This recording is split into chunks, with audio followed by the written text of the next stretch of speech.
What's up, potheads and political junkies? You're watching Cannabis Culture News Live. I'm Jeremiah Vandermeer, editor of Cannabis Culture Magazine and Pot TV, with my good friend Johnny B here. Peace, guys.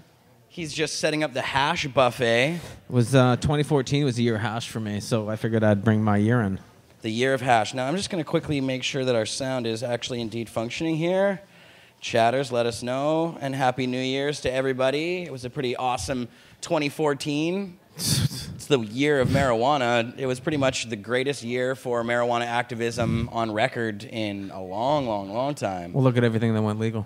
Yeah, we had some major wins for us in the United States and in other places. There were some setbacks here in Canada, but of course, Mark got out of jail. I'd say that's a pretty big win. So we're going to go over a bunch of the different amazing pot stories that happened this year. I interviewed Phillip Smith of the Drug War Chronicle and alternate drug reporter. We're going to play you my interview with him.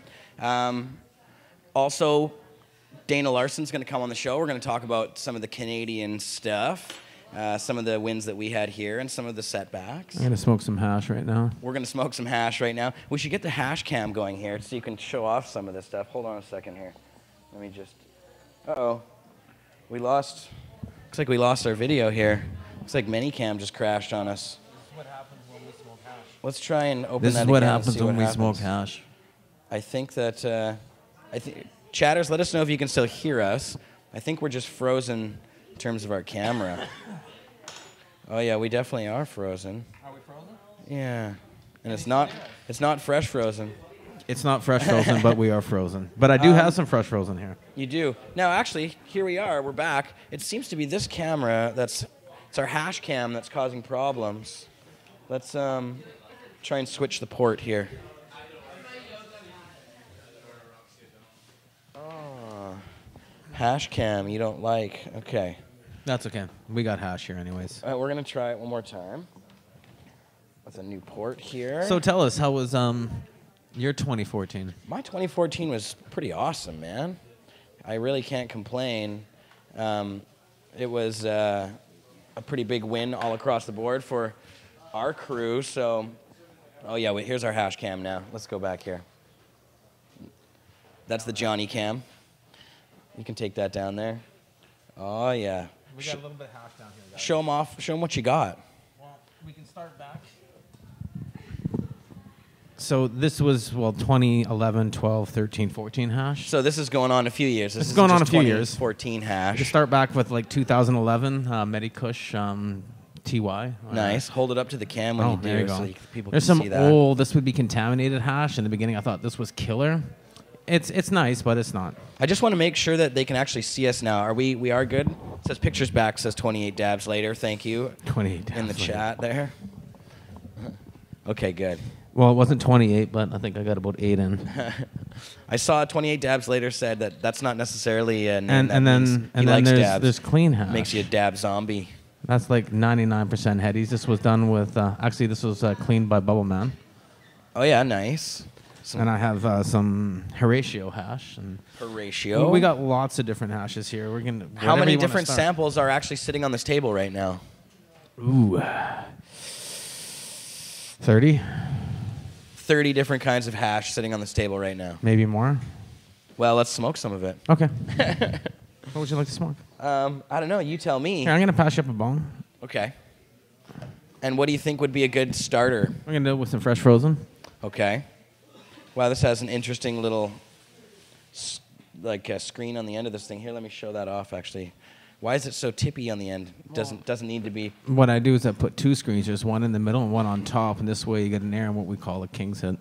Ah, here, let's show that off. Oh, no. Our camera crashed again. So what's happening is every time we touch the camera, it's just like when I'm at home and I'm doing any kind of live feed and we touch the camera, it's not happy. I wonder why that is. Don't move me. It doesn't want to be touched. It has intimacy issues. Well, that's a strange thing. That's a shame. I guess we can't really use that right now. Just smoke hash. Yeah, once we'll get that set back up, and then we just won't touch it anymore, I guess. Here you go. Here's your lighter. Okay. Smoke some hash. Now, I shouldn't tip this too far over. It'll fall right off, won't it? Well, you're going to have to actually stand up. Stand. And Just started off right with a little bit of a nice melty hash. I could see it melting nicely. So this is going to be bubble, fresh frozen. Pretty sure this is made probably about over a year ago. And by the way it's melting, I'm pretty sure it's the 120. Because the 90 and the 73 is always mostly gone. But then you get the little bits. Do we have not a beeline? I'm at a beeline. And I should have matches, actually. I find with a lighter, it burns a little bit hotter sometimes, especially when we're getting into the 45s and the 120s. I don't really have too much 90 or 73 because it's my favorite. Tasty, though. But extremely tasty. Wow, so one very thing tasty. that I noticed the year of 2014 for me was a big game changer was about actually just harvesting my trichomes and about the hash and the different grades and understanding it better for me. So I mean, that was my 2014, really understanding the medical effects and the different ratios, how to clean, how to make, and really get away from the solvent and get more into the non-solvent extracts that are now huge for me. You're a big hash guy, and the types of hash that you have in front of us here are mostly all dry sifts, are just like through screens, they're trichome runs, fresh frozen, things like that, bubble hash. Now, these are some old Moroccan here and stuff. Like here's some old Moroccan too, stuff, nice. Right? But now these are, the big thing these days is dabbing. And so this year, I think 2014, more than any year previous, has been the year of dabbing as well, where we even have the Prince of Pot now downstairs giving people dabs in the store, calling himself the Duke of Dabs instead, or somebody he's not calling himself that, but somebody else is calling him that. Once again, solvent. So we have non-solventless LHO dabs from Horatio, and I want to try some dab. Wow, and this stuff and is that's amazing. A shatter, then? This is made with LHO, and then this particular run is terpene enhanced, and you can smell that. It's amazing what things are happening these days with being able to extract the terpenes from dry material or from run material and be able to put it back into the material, which is actually the new thing. So yeah, this is something. Of course, it was dropped off to me today. And wow. I've definitely got some samples here to smoke with you and some other people and stuff. And so the consistency of it is like an oil or a shatter. So what I have here and what Bubbleman always talks about is a pizza. And you have a pizza box. Right. And this is all the different pizza toppings that I have here sitting in front of me, where this is an everything pizza. Yeah. All right? The difference is this everything pizza was made with a non-solvent, a non-chemical solvent. Right. So it's actually a lot more smoother, where I have some other stuff here that is made from BHO, and you can definitely, the difference, right? Right. We've almost smoked So, and this pizza box analogy, what Bubbleman talks about is how hash is different than the flowers of marijuana, because the flowers of marijuana actually contain a lot more than you need to get high. When you smoke the flowers of marijuana and you roll a joint or you bust up your weed, you're actually getting a bunch of plant material in there, and there's no active ingredients. There's nothing that gets you high. Well, what we're looking at is the messenger. The plant material itself doesn't get you high. It's just the little trichomes and the resins that are on the outside of it. So your hash is actually, it's like taking the pizza out of the pizza box. So exactly. Bubbleman says, why are you smoking the pizza box? Why are you consuming the flowers? Because the flowers are useless, and it just gives you, it's a carcinogen. The I kind of like the flowers. Are the messenger. Yeah. Right? It's fiber, and when you take a really, really good look at it's a sacred pizza box. It's a nice pizza box, and people are used to it and stuff like that. But when we're taking a look at more of what we're trying to get to with a lot of patients and stuff like that, I need true medicine, and I don't need all of the we're going to say the plant matter. Right.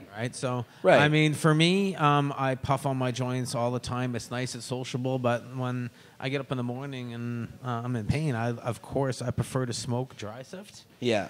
When I really, really had some really bad problems because my sciatic's bad, I mean, using Horatio's LHO. And that is by far really doing really well for me. So, I mean, and once again, when I'm in different types of situations is where I actually start medicating and taking a better look at what I'm using.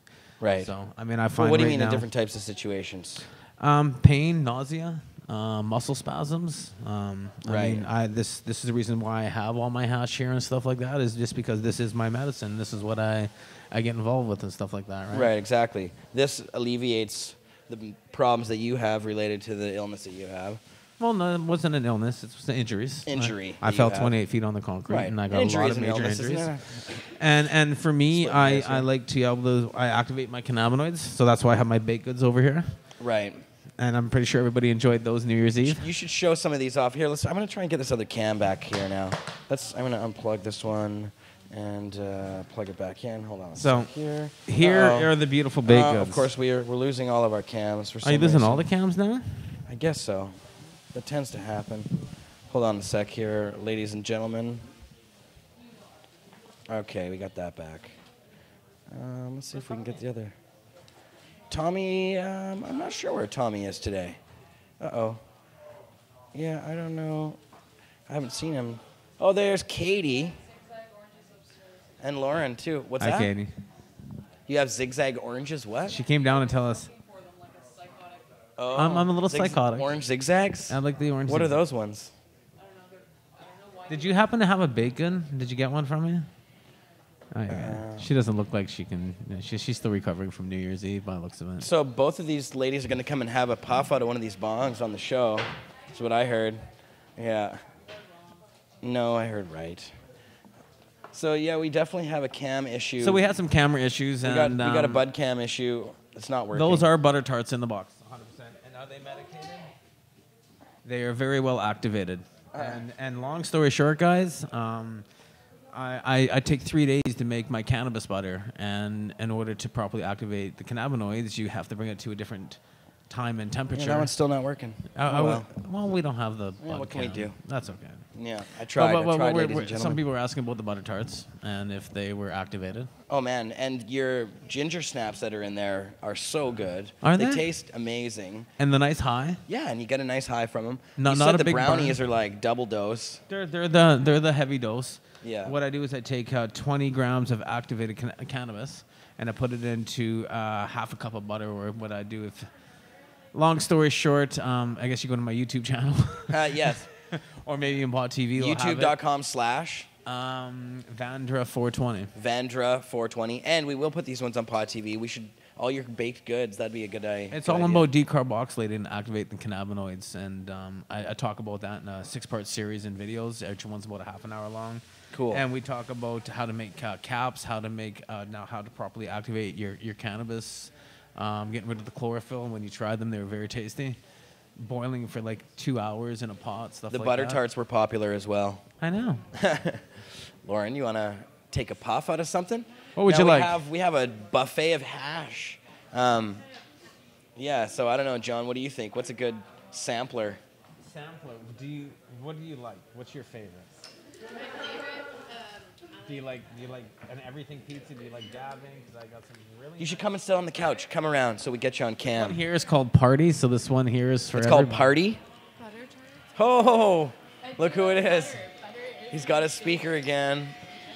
That's right. And when you hear that music, you know it's either Howard Stern or Opus himself. Opus has got a stereo or Chris Goodwin, maybe. Opus always brings a ghetto blaster with him wherever he goes. He's kind of stuck in the 80s. This is the LHO, guys. Nice. Oh, yeah, there we go. Yeah. Oh, yeah. Nice and good feedback there, too. And now you pretty much some wave your hands in front of the camera there, Mick. You can say hi in front of the camera there, brother. You look so clean cut these days. Somebody recently said you look like Marius joined a biker gang.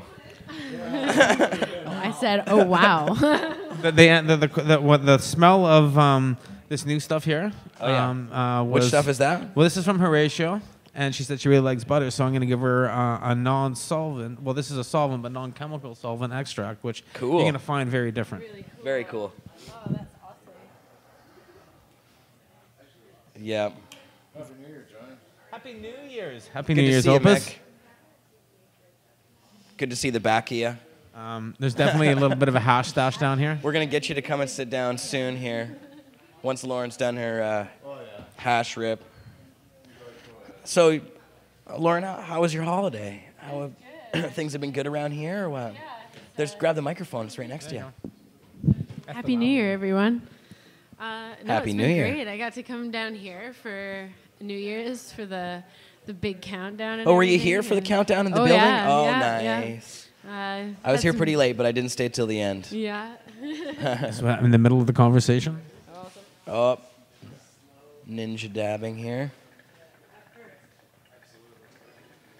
Bam. That's a nice one. And then the explanation of the wonderful flavor that's coming out. And no coughing. Very smooth. Wow. Right? A lot of loungers in here today. That's really smooth. At That's 307 West Hastings, Isn't that amazing? downtown I don't Vancouver. think it gets smoother than that. Exactly. Actually. So now we're dealing with no chemicals. Yeah, that's a huge difference. Front desk, my friend. I don't taste any. Somebody just tried to buy a lighter from anything us on the other show than here. cannabis. My friend. She's like awesome. So that this is just something that's really nice. It's What's that? It's definitely. Would you like to come on the show live on Pot TV? That was tasty and I think sweet that and we have an interesting super character clean. in the crowd today. Pardon me, my cannabis. friend? Uh-oh. I don't think I understand what you're talking about, my friend. We have some aliens. We have an alien in the house. crowd. That's nice. It's very nice. We all aliens in some way. It's true. No, that's true. So we actually have a very good conversation with the I'm gentleman. sure we have at in least the a few aliens in the lounge today. She's coming back. Whoa! Apparently Lauren's 420. swinging into action. Wait, 420. Oh, it's 420 right now. 420. I was giving someone a dab at 420. We were interrupted by. Or 422. It's 422. Mine says 421. So we were distracted by aliens. We got distracted. No one gave us the 1 minute warning or anything. No, we don't have Marius's alarm clock. Usually his alarm's going off with the sounds of Star Trek at 420. And, I was sporting my Opus Live shirt today, so everybody can see here. The first 420. Dr. Clones in the audience. Oh, what's going on, Lauren? Alien. Everything's all good over there in outer space. And he came here for. Can I have my letter? Oh. You got your 420. You were dabbing at 420. If anybody can verify that in chat, we'd like to know. She was right at the moment. Totally. You were on it.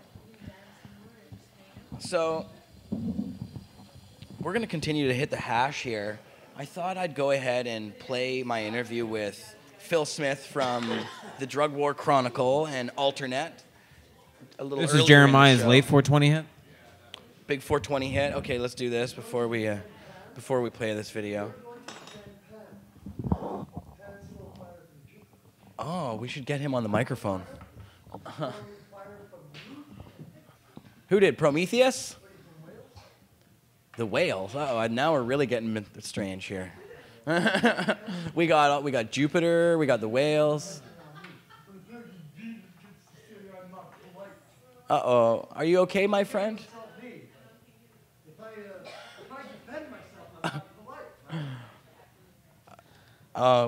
Some people, I think, maybe sometimes smoke a little too much or not enough. I think they need to smoke more. He might need another joint. So, it was very interesting. He was getting mythological there until he brought the whales into it or something. Hash. I should give him some hash. I'm sure about this. Here's a little bit of this is after being cleaned, so this is some hash that we're going to throw into edibles, which is very nice. Nice. Can I see that again? Jeremiah would like to see a little bit closer. We had our hash cam up here. Oh, it looks like rocks. It looks like Flintstones rocks. Flintstone rocks. Yeah. Hash. Can you show it in the cam? I don't know if you can show that. They can see it. There you are. Flintstones rocks. Rock candy. It's like this. What if you just ate one of those? Hey, little balls of hash. What if you just ate one? Not nice. What would happen? Would you get super high? Dana. Speaking of hashish eaters. We were actually doing a little bit of a hash. You just missed our alien friend. Mr. Alien. Oh, did you? Oh, yeah. Oh, yeah. Was he yelling anti-gay stuff too? Wow. Crazy, just a crazy person. Definitely have yourself an edible if you'd like one. The brownies are triple activated. The butter tarts are about 125. Triple activated. And the ginger snaps are very nice. They're about 80 milligrams. Now, Dana. All right. Wow, that's quite the selection. I was just about to play my video, so we're not quite ready to do our talk yet, but we can smoke a lot of hash first, and then when we come back, we'll discuss some of Canada's big marijuana moments. So, okay, I'm going to go ahead and play this for y'all out there in internet land. And on top of that will be a little bit of candied ginger. No, not yet. I'm about to start one. Oh no, we were doing all that live. That was fun. Oh yeah, I wish we had a camera for that guy. We should have given him a microphone and got him on the show. We should give that guy a show, actually. Yeah, the Alien Hour on Pot TV. Outer space, higher than outer space. Yeah. Okay. Well, we're going to a video right now, and then when we come back, we're going to hang out with Dana Larsen and my man Opus and Johnny B. But until then, watch this video. This is me with. I'm busy looking for my dabber. Phil Smith from the Drug War Chronicle and Alternate about the biggest stories of 2014 in the marijuana community. Let me just make sure our speakers are working. And there we go. All right, guys, enjoy. Jeremiah here with Phil Smith of the Drug War Chronicle and alternate drug reporter. Phil, always a pleasure to talk to you and have you on the show. Good to be here. Happy New Year. Happy New Year to you, too. Now, Phil, that's what I wanted to talk with you about. Of course, 2014 just ending. Big, huge year for marijuana, one of the biggest we've had. So I wanted to ask you about a few of 2014's top stories related to pot and maybe get into some 2015 predictions with you, too. Sounds good. So obviously this year, one of the things that made it such a huge pivotal year for marijuana is the legalization drives, the ballot initiatives in Oregon, Alaska, and Washington, D.C., which were successful. Big, huge wins. So that's first off, obviously. Indeed. And it's also worth pointing out that now, since 2012, every state that has had a chance to vote on legalizing marijuana has done so. You'll recall in 2010 we lost in California. Then in 2012 we had Washington and Colorado go, but Oregon lose. This year, or last year, 2014, Oregon came around along with Alaska and D.C. So it seems like every time this goes to the voters, it wins, and I'm looking forward to more of that in 2016. No kidding. Now, Phil, this seems to just be like, as you say, it's a domino effect falling here. Of course, we had the legalization drive successful in Colorado and Washington before. What is it, do you think, that was the final tipping point here? What is it that's making these things go now? Is it just because we had a couple go and that really helped, or is there something that's changed? Well, I think the aging of the population has something to do with it. We're now at a point where people have grown up for the past 50 years with marijuana. Part of it is the old guard dying off. Another important factor, I think, is people who are not marijuana activists or not even marijuana consumers see tax benefits. The state of Washington is making $65 million this year on marijuana taxes, or last year, 2014. Colorado made even more. That's the kind of thing that appeals to voters who don't really care about pot. And we need those voters to win these elections. Yeah, exactly. Also, we've now had 2 years of legalization in Washington and Colorado, and the sky hasn't fallen. Yes. All of the dire predictions haven't come true. Yeah, exactly. And they're actually showing that things like crime rates are going down in certain places. Right. Yeah. Deaths on the highway are going down in Colorado. So it's hard to say that, now we have a state full of stone drivers and everyone's going to drive off cliffs and kill each other. That's not happening. No, the studies usually show the opposite. Right. Right. So, of course, those are huge wins, and likely we'll see more of those in 2015. Who on the agenda for 2015, who are the next ones lined up that you think will be successful in ballot initiatives? Well, it won't be till 2016 because that's the next general election year. Right. But the one in first place is Nevada. They have already collected their signatures. They've already been approved for the 2016 ballot. So they are ready to go. Now, in Nevada, the way the system works there is once they've done a successful signature gathering campaign, the legislature then gets a chance to approve the initiative or reject it or do nothing with it. If the legislature approves it, it becomes law. If the legislature doesn't approve it or ignores it, it goes to the voters. So Nevada is, first off the blocks for 2016. Of course, there's also California. It's going to be on the ballot in California in 2016, and it's going to win. Right. Yeah, because last time it was close, but... Right, and this time the various strands of the marijuana movement in California are working very hard to be inclusive and to have a common front. That's never been the case in California. In 2014, there were 4 or 5 separate initiative efforts. None of them had the money or the organization to make the ballot. It's going to be different next time. Yeah, that's going to be very, very exciting. Of course, California was the first one to fall in the medical marijuana legalization ballot initiatives, which had a huge effect. We're a little bit embarrassed that we still haven't legalized it here, so we're going to rectify that in 2016. Yeah, no kidding. Well, now, Phil, part of the Washington, D.C. ballot initiative, well, D.C. is a different place. It's a district. It's not a state. So there was a sort of mini controversy that happened just at the end of the year here, with, I guess, some Republicans thinking that they had added certain language to a spending bill that would effectively block the implementation of the new ballot initiative. That turned out to be false in a way, or wrongly worded, so that in the end, I guess the D.C. Attorney General has now said that legalization can go ahead in Washington. Is that right?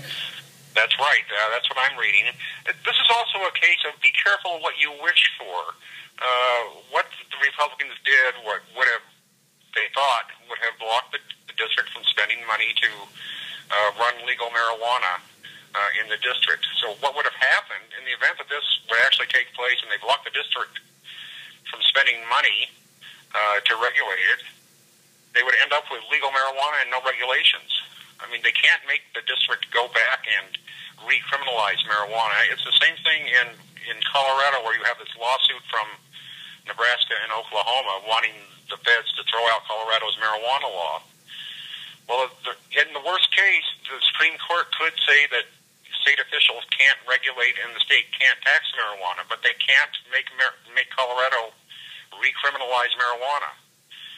So in both those cases, in D.C. and Colorado, in the worst case, you end up with legal, unregulated, and untaxed marijuana. Okay. Well, if that's the worst it had to be, it's not as bad as I guess it could be. Well, I don't think these people thought that through. Well, so it could be the Wild West of marijuana. Right. Yeah. Wow. And so now, of course, in D.C. there was more marijuana news in that spending bill. Turns out that Congress effectively reined in the DEA on medical marijuana across the country with some of the provisions of the spending bill. That's right. It stopped the Justice Department from spending taxpayer money to enforce the Controlled Substances Act marijuana provisions in states that have medical marijuana laws. Now, this is only an annual spending bill. This could change in a year. Right. I don't think that's likely. You get inertia going, and I don't think people are going to want to step back and go back to the bad old days on this. Do we know how much money that's actually saving? How much does the DEA spend a year on that? I think I saw a report from Americans for Safe Access that said the DEA spent about $80 million a year enforcing the Controlled Substances Act in medical marijuana states. Oh, wow. $80 million. Well, that's a lot of pencils for schools. Right. Yeah, we have better things to do with that money. No kidding. Wow, so that's an exciting one. But, of course, as you said, that could be, I think, next September, whenever it is, it comes up again. They have to look at it. But you say that once that money's saved, then people start spending it on other things, I guess. Yeah, well, and, even especially conservative Republicans, they hate to spend money, even on the DEA. Yeah. So, once you've managed to cut some funding there, it's hard to get it back in. Exactly. Now, there was also, in that slew of wins, Guam, medical marijuana in Guam. So that's not quite in the United States, but that's a pretty big win. It's one of the territories. It's a U.S. territory, that's right. Yeah, so... that makes up a little bit for the loss in Florida, which was a real shame. Right, in Florida, we had a solid majority voting for medical marijuana, but because of the nature of the law in Florida, they needed 60% to win, and they only got 57%. Right, it was close, even with that supermajority they needed. Right. They were also hit with about $5 million in opposition campaign contributions from this hyper-conservative Las Vegas casino magnate, Sheldon Adelson. Mm-hmm. So that really hurt. I mean, there was a big anti-ad campaign in the weeks before the election, and that didn't help. Right, and the reason they need to do that is because that was actually changing their constitution, wasn't it? That's right. It was a constitutional amendment. That's why it required 60%. Right, exactly. So now there were other medical marijuana wins across the U.S. There was O'Malley, the governor of Maryland, who signed off on their medical marijuana bill this year, the win, and also on a decriminalization bill. And isn't that the first time that a governor has signed two significant bills together in that way? Right, right. I want to say something about decriminalization. It was a big year for decrim as well. What we saw was the D.C. City Council passed decriminalization before the citizens voted to legalize. That's right. In Maryland, with Maryland's decrim, we have Baltimore decriminalizing. The Philadelphia City Council in 2014 voted to decriminalize marijuana, so what happened there? And in New York City, we've had changes in the way the NYPD functions and interprets the state's marijuana law that's actually leading to effective decriminalization there, even though it's been decriminalized in New York State for about 35 years. Right, with that ridiculous don't pull it out of your pocket thing. Right, right. So we've seen a wave of decrim and, up and down the east coast of the U.S. and all these big cities. That's very impressive. And that, that makes a difference in people's quality of life. So, it's not full legalization, but it's a big step in the right direction. Definitely. Yeah, and of course, once you get a few of those, I mean, these have been springing up across the United States, and again, it's the domino effect. The more we get, the more seem to fall. Right. I also want to mention the Northeast. I think we're going to see action in Maine and Massachusetts and Vermont, maybe New Hampshire, Connecticut, in the next couple of years. If there's any states where we're going to see it legalized in 2015, it's going to be through the legislative process, and I would guess it would be Maine or Massachusetts, because both of those states also have the initiative process. So legislators in both states are saying to themselves, well, if we don't legalize it, these guys writing the initiatives are going to legalize it. So maybe we better get around to doing it ourselves and do it the way we want. Mm-hmm. No kidding. Now, Phil, there was this another. It's an odd year for American politics and marijuana, and one of the things that popped up this year a lot was Obama's seeming turnaround. At first Obama, of course, was friendly to the whole marijuana issue. Then it seemed like maybe he had changed his mind when he became the president and seemed to ramp up the drug war against marijuana in many ways, even going after medical marijuana in the States seemingly more than some of the other presidents. But then there was this, of course, turnaround, so Obama had to let these states go ahead and do this stuff. But then there was this Native American land issue with Obama and his recent announcement that he'd be allowing legalization on Native American land as well. That took everybody by surprise. I still don't know where that came from, or what the impetus behind that was. And it's been interesting to watch the reaction of the tribes, the First Nations here in the U.S. There are some that may take advantage of this and give it a shot. There are a lot who are definitely not interested, though.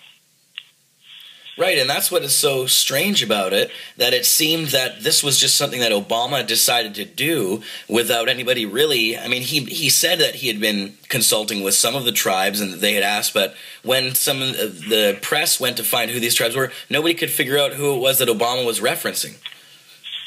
Right. I don't have any more information than anybody else either. It's kind of a mystery to me. Is it possible that Obama's been a member of the Choom Gang this whole time, secretly infiltrating the U.S. government? Gone deep undercover. Yes. Well, I mean, it's great, but as you say, a lot of the tribes themselves, this isn't even something that they're interested in necessarily. Right, right. You saw saw that in Washington State early on when the tribes were confronted with, the opportunity to participate in the legal marijuana economy. They didn't want to. And why is that? I think it's because they have long experience with problems with substance use, with alcohol primarily, and that really colors their view of the whole issue. I would imagine so. Yeah, and I wonder about, there's obviously been controversy with casinos and things like that. I wonder if any of that plays into it as well. Well, I can imagine, Native Americans thinking to themselves, well, is this our heritage, gambling and dope smoking? Right. So maybe they find it a little morally or ethically problematic. Yeah, well, it should be interesting to see if any of them decide that this is a good idea. Right. Something for your First Nations folks to think about, too. Definitely. Absolutely. So, aren't you going to have an election this year? That's right. In Canada, of course, we have some dramatic developments in the marijuana side of things as well. We have Justin Trudeau, the first time a leader of one of the main political parties, the Liberal Party, has put his full support behind the idea of legalizing marijuana. And next year we'll have our election. We might have an earlier one than we thought. Of course, our government here is under some pressure and has a bunch of scandals. Good. Well, yeah, we could. It'd be nice to get rid of old Steve and his troop of crazy right-wingers. But yeah, it's funny and ironic. About 13 or 14 years ago, everyone was looking to Canada. We thought you were going to lead the way, and then the Conservatives came instead. That's right. There was just a backpedaling from government on some of the promises they had made. See, the Liberals were there before, and they actually said that, we had Chrétien saying that he wanted to decriminalize, and don't start smoking it yet was a good statement, I guess, because it quickly got turned around and never really materialized. I'm hoping that the younger Trudeau will do what his dad was never able to and actually fully legalize. The support seems there. So. Right. And now, of course, in the polls. That's right, yeah. He's doing very well. Now, he's been sliding a little bit recently. There's been some helpful stuff for Stephen Harper here, some political drama. But I'm hoping that that won't last for very long and Canadians will do the right thing. Maybe, even if it's just a minority government between the NDP and the Liberals, that would be better than these Conservatives in any way. Right. Right now, there was also, of course, in Canada, since we're on the issue, Mark Emery returning. That was a big step this year in 2014. We have our Prince back now. Of course, nearly 5 years in U.S. prison for selling pot seeds. That was just outrageous. Right, and unprecedented, really, for seeds. But Mark seemed to have come through it stronger than ever, so my kudos to him. No kidding, yeah. Mark has amazing resolve, and nothing seems to get the guy down, and it only kind of ended up making him stronger and more powerful and lended more credibility to his argument. And even more committed. That's right, and now, of course, he's working hard with Jody on this campaign for Vancouver East. Jody, his wife, has thrown in her hat into the ring for the nomination process of the Liberal Party. So hopefully we can get a lot of memberships and win the nomination and then go on to the election. Well, I understand that Libby Davies is retiring in that riding. Is that correct? That is correct. So then I feel a little less conflicted about Jody's run. Us too. That was always a concern. Jody was asked to run by the people who run the Riding Association of Vancouver East. Of course, she was would be asked to run against Libby Davies if it came down to it. A good friend of ours and who's been a supporter of Mark for a long time, brought us to Ottawa, handed in the signatures to ask for his release. But yes, Libby, of course, has told us several times that she is sad because she doesn't feel that the NDP is really going as far as they could on the marijuana policy. NDP, who's traditionally been supportive, seems to be pulling back a little bit with Thomas Mulcair, or at least the language has changed ever so slightly, and they're a big focus on decrim instead of legalization. Of course, Libby herself was always for legalization, and she kind of couldn't really talk about it. Right.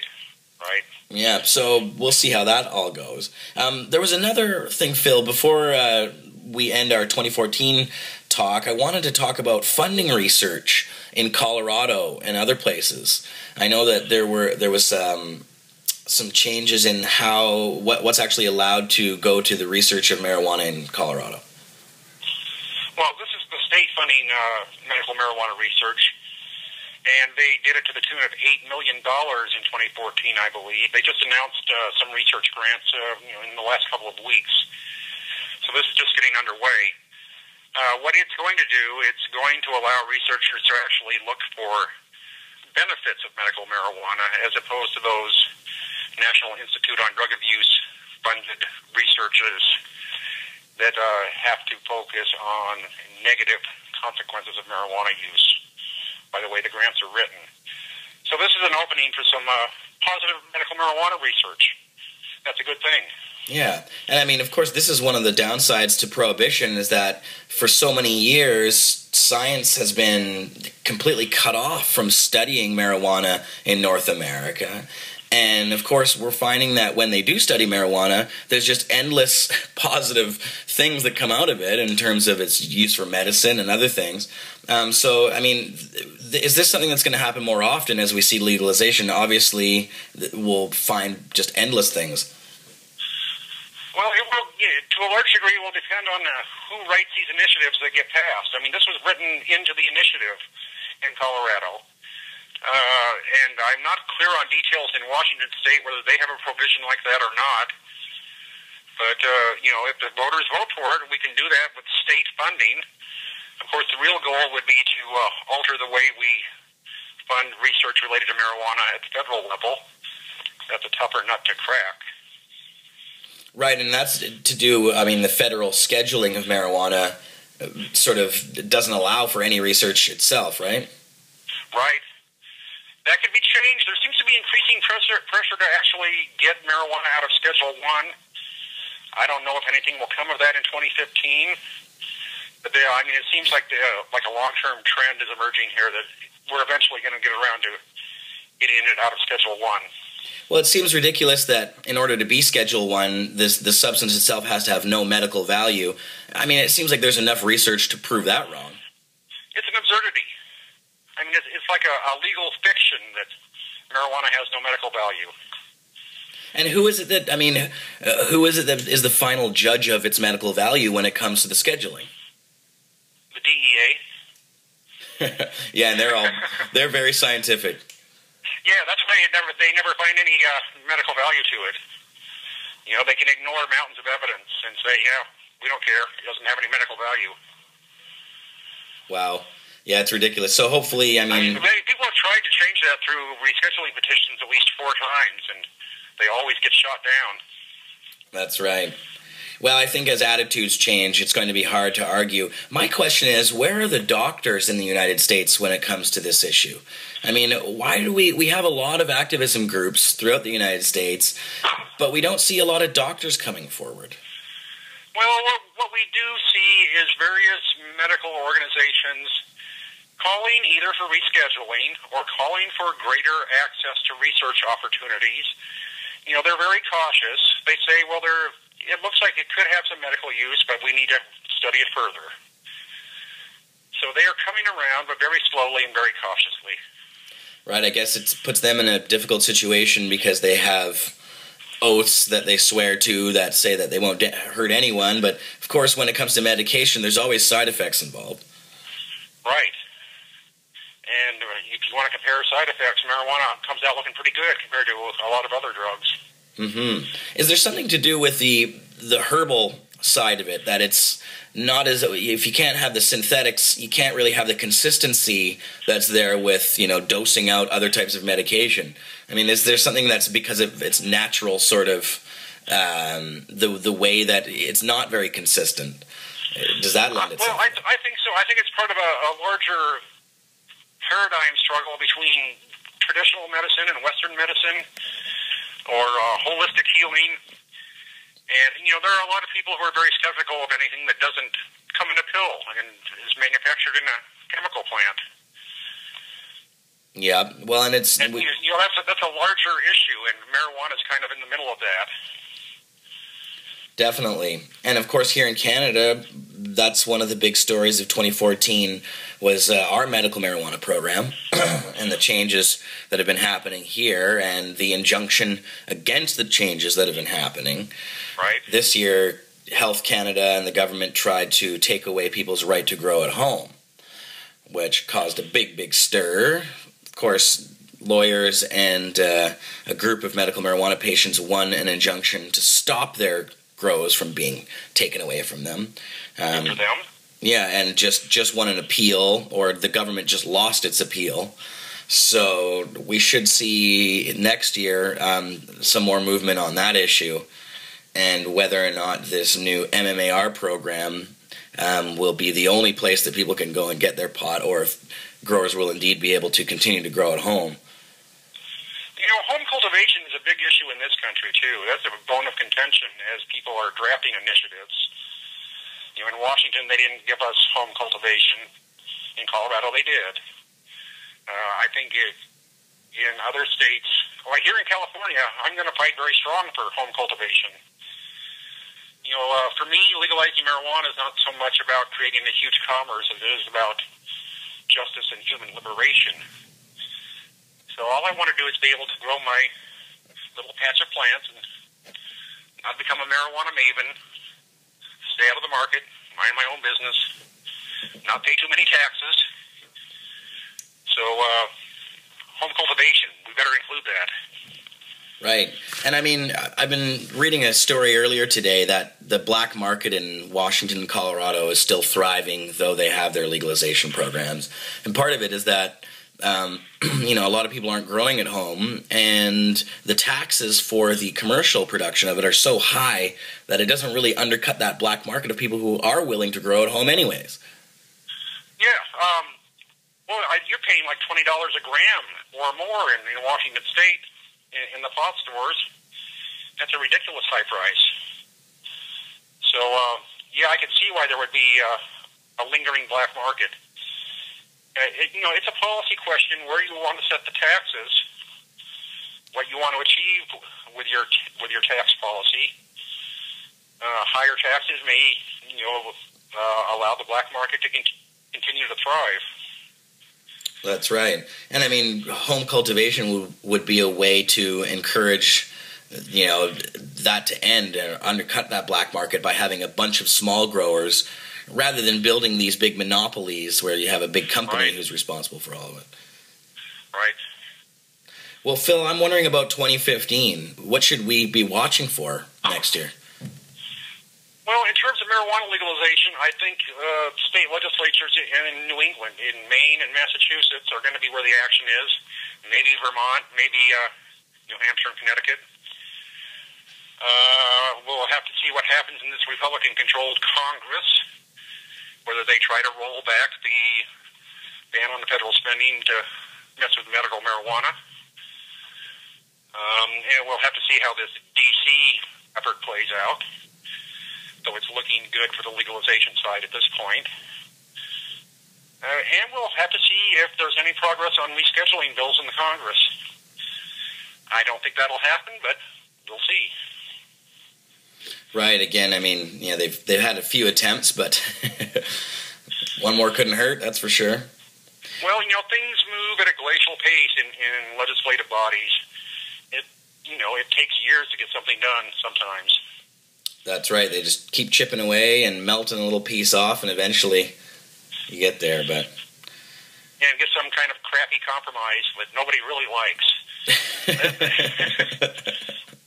That's why I like the initiative process. That's right. And I mean, I think that we really owe our biggest wins, of course, to that initiative process. You can't wait for the politicians to do it. The people themselves kind of have to force it, it seems like. Right. And about half the states in the U.S. have some version of that. So it will continue to be used until we have nationwide legalization. Right, and Phil, once we get to the point where all the states do cave, I mean, at that point it would take the legislation itself. There'd be no other way to do it. Well, we would have to repeal federal marijuana prohibition. I don't expect that to happen for another 6 to 8 years. Right. And even when that happens, is it possible for the states themselves to continue to have dry counties and dry states and things like that? Yes, just as with alcohol. After alcohol prohibition, some states stayed dry. And there are, to this day, some counties in some states where you can't buy alcohol. Right. And you could, I suppose, be arrested for violating alcohol prohibition laws in Kansas or Oklahoma or Mississippi. So you don't really hear much about that, so I don't know how big a problem that is. Well, Phil, I really appreciate you talking with us today. Phillip Smith, the Drug War Chronicle, alternate drug reporter. Phil, is there a web address you want to give us? Yeah, for the Drug War Chronicle, it's stopthedrugwar.org. And for the alternate drug reporter, it's alternate.org/drugs. Check it out. Excellent. Fantastic, Phil. Always great to talk with you. I really appreciate it. And best wishes for 2015, my friend. You too. I'll be keeping an eye on Canada as well. Well, and we'll be touching base with you, Phil, this year for sure. All right, man. All right. Thanks a lot. All right. So we're back. Hi, Mel Hempseed. Hello, Pot TV. And hi, Dana Larsen. And hi, Johnny B. And hi, Neil Magnuson. Yo. And hi, Mr. Cookie. Happy New Year. You can't see those guys. Howdy. You can So see we got the John whole crew over maybe here, guys. there. Opus, did you get on the microphone and say Happy New Year And over here, too? Opus is over here. Happy New Year, everyone. Everybody.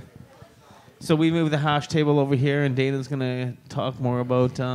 That's right. We're going to talk about some of the more Canadian-centric 2014 marijuana points. But I wanted to say hi to Mel Hempseed first. You haven't been on the show for a while, actually, Melly Beans. It's been like Nope. months, it seems like. No, it hasn't Where you been hiding? months. It's been weeks. Under a rock somewhere? Up in my lair, I guess. Up in your lair? Up in my lair. Hidden The away. bird's nest lair? The bird's nest lair. The little bat cave. Did you take a puff out of one of these things? Did you have any hash yet? Have you had any? Johnny B gave me a dab. You had a dab. Yes, I did. Johnny's handing out And it was dabs from his delicious. hash buffet over there. He said it's the year of hash. 2014 was the year of hash. My Little Pony. I like oh, My here. Little Pony. My Little Pony. Are you a brony? A lot of 80s names in 2014. I said, are you a brony? A brony. No, I'm not, apparently, but... Thank God. I mean... Bronies are creepy. No, bronies are these like older men that are obsessed with My Little Pony and do very I have provocative. no I think that ponies was in from my Eager. house, but there's lots You of people jerk. sending me pictures of My Little Ponies to my Facebook, actually. I get all these private messages of My Little Pony pictures. See what happens? I'm forgotten. That was not for you, but at least Jeremiah got on that. I thought you said you just took one. Nope. Well, I'm happy Thanks, to take it Jer. from you. Yeah, that was delicious. Thanks, Johnny B. What was that one, Johnny? My Little Pony. Oh, that was the My Little Pony, right. That's to see, it wipes your memory clean just like that.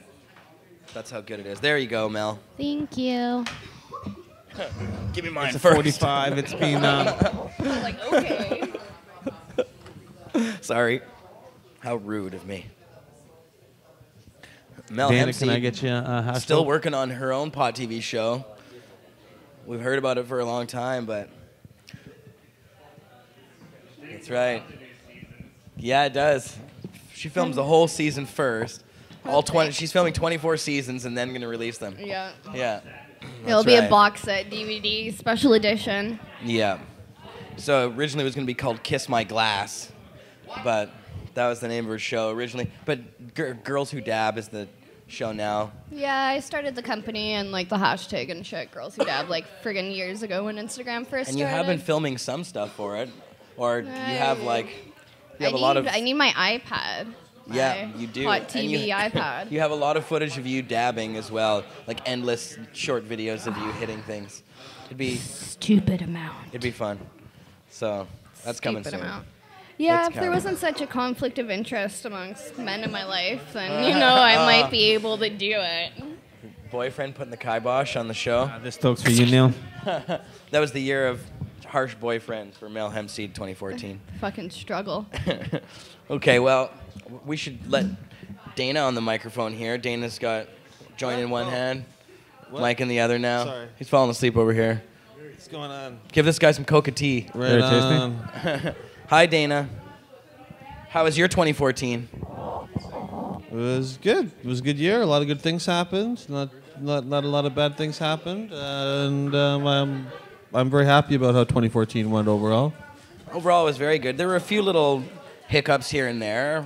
In Canada, the government attempted to take away people's home grows, but we won that. We won everything. This year's been good. We've had a lot of victories this year. We got the injunction in place this year that protected patients' abilities to keep growing their own medicine. That's a huge victory and one that still needs to be more funded and keep moving forward. But that's very, very positive and helped a lot of people and kept our movement moving forward. And Mark Emery got out of prison this year, and he's back in Canada, and that's wonderful to have him home and unbowed and busier than ever, and it just feels like the old days here, like he never left. Yep, he's downstairs dabbing people up in the store right now. That's so that's very positive and really a victory for us that, you know, everything was able to keep going and get stronger and bigger and better without Mark around, and that, you know, the work he did wasn't in vain there. I think that's all very positive, and yeah, a lot of good things happened this year. As, of course, the interview I just played with Phil, we were talking a lot about what's been going on in the U.S., but a weird irony that Mark was down there and released just as more states. But, I mean, the entire time that Mark was down there, we saw some of the most significant changes in the American landscape. And a lot of that had to do with money that Mark had actually sent down to the United States to try and help this cause. Yeah, I mean, a lot of people worked hard on those things, but certainly Mark was part of that. And I think there's some Americans were inspired by the work Mark and the rest of us were doing up here and the movement here. And I know Cannabis Culture magazine, when it was in print and now is still online, it reaches more Americans than it does Canadians, really, and is... especially in those early days, I think was a real beacon of hope for a lot of people under these quite harsh laws. And it's wonderful to see our American cousins having these victories and things are becoming implemented. There's a lot of problems and silliness and stuff that has to be overcome, but those are all good challenges to have. And rather than the challenge of trying to build enough prisons to fit all these people into. So I'm very happy about all that. And we got 5 states on board, or 4 states and D.C. on board. Mm-hmm. And now the Attorney General of D.C. has actually said that the legalization will stand, despite the Republicans' little attempt to stop it. And they passed a new thing that the natives can grow on reserves. They can grow and sell marijuana. Obama did that himself. Yeah, it's not a law change, but it's a policy change, right? But it's a huge... And something I just looks like a giant booger really over there. Like, look what I pulled out. Yeah, oh, God. But, that thing. But yeah, I mean that's a massive. I don't know how that'll all play out, but it can't help but be positive. And anything that opens to open and liberalize things up is good. Dana, what are your thoughts on Obama? Does that seem like a strange one that he just out of nowhere threw them a bone for whatever reason? They didn't ask for it, and actually when Obama came out and talked about it, he tried to say, oh, well, you know, we had some talks with some native groups that wanted to do it, but apparently some of the press tried to find out who these groups were, and nobody came forward, and nobody said that they had a talk with the president. Why do you think Obama would just throw it I don't know how it all happened there. That one was kind of caught me by surprise. I don't think anybody was expecting it or seeing it or had been lobbying for that or anything. No. They just kind of did it. Do you think he's maybe an undercover choom ganger this whole time? I think Obama's actually been really good on marijuana. People say, oh, well, there's been more dispensaries raided than ever before, but there's also more to raid. Like, the number increased vastly. It's like saying, oh, the VPD's more raided, more dispensaries than ever before in Vancouver. Well, yeah, it's true. They have. They raided more over the last few years than ever before. Yeah, that's but true. It isn't, you know, so I think you got to look at things both ways, and it's not just all him either as a single commander. There's vast organizations and people that often defy him and challenge him when he wants to do stuff, and he's had his own people do that, right? DEA organizations and that challenging him and saying they don't support his stuff. So it's not all just him, but in terms of the changes that have happened in the U.S. under his presidency, he can't take credit for all of that. But nevertheless, he sets a tone, and, and he could have stopped it. Obviously been and he could have done a lot more to go against it. He didn't really put a lot of money or effort into stopping these things. I think that the government before him or the earlier governments lobbied harder against 215 or against medical marijuana in California and other states, and Obama did against legalization. He didn't send anybody in there to campaign against it. When medical pot was happening in California, the federal government sent in their drug czar to go and talk against it and speak against it. And they didn't really do any of that for these ones. They just kind of let it happen. So I think that's very positive. I think it's been all an undercover Choom Gang operation from the beginning. And soon we'll have laws saying installing regulations, total absorption regulations, where you have to hold your puff in until the joint gets back to you. That was one of Obama's Choom Gang things. Yeah, he's been working on that one for years. That would be a nice change. I think he was working on that one when he was in Kissinger's office as a young clerk. Yeah. I know Kissinger was a big pothead. And when the next federal election in the States does happen, several more states are going to legalize at the same time. So it's moving in that direction thanks to the democratic system. And we tried that in BC, and we weren't able to get over the top on our first try back at the end of 2013, and that's how 2014 began for us here. Anyways, was coming out of that campaign, and we had we started the 2014 with a rally at the legislature to show we were still busy and active, and at the opening of the legislature this year, we were the only group out there, and we made a nice point to everybody else. Yeah, that's right. And Sensible BC had its conference here in the city of Vancouver as well. Yeah, and in the fall we had a good event. We had about over 100 people, about 150 or so came out, and it was really good actually. A lot of it's awesome. Online, and some of it's probably still coming online, I guess. But that was seriously one of the most beneficial one of these seminars that I've gone to in a long time, in the pot movement especially. I mean, it just had everything that you really needed to know about being a pot activist and being effective and working even with new computer technology and stuff. Yeah, it was we never really had an event like that before. We've had a lot of expos and a lot of gatherings, and also this year we had the historic gathering of dispensary operators with the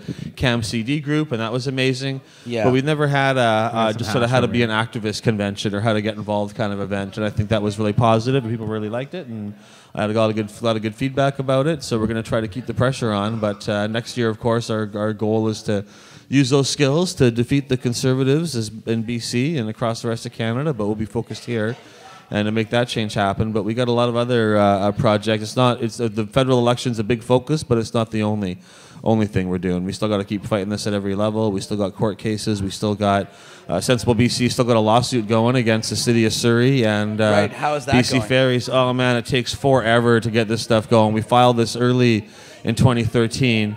We're going to start going to some pretrial stuff in February or so of this year. Yeah. And by the summer, we should be going to court, I think. But basically, Surrey just says you can't do any.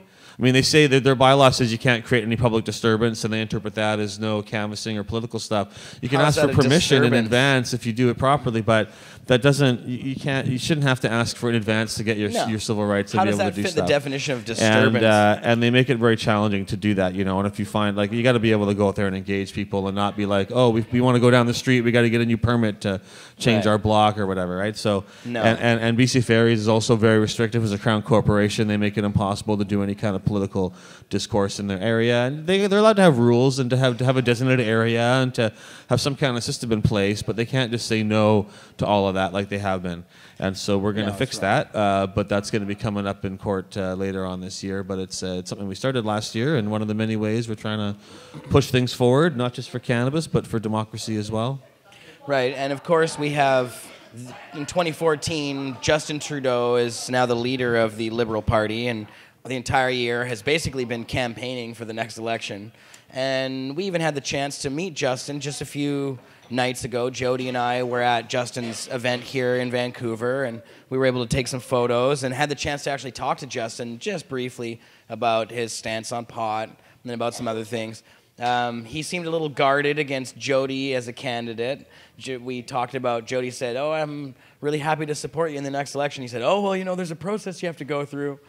And Jody we were laughing about that because that's all we want. Yeah, Jody said, oh, well, even if I don't get the nomination, I'll support you anyway. But really, all we really want is for him to allow her to go through the process if he just allows that to happen, we'll be happy, because then we'll probably win. But I mean, at least win the nomination. We'll see. But yeah, that was cool. Look, this entire year, he was campaigning hard, and he brought the pot issue up a few times and has made note of it, references to it, and he talks about it openly when he asked about it. So it's good to see a candidate actually doing that stuff. Next year, of course, we'll have the chance to vote for Justin in the election.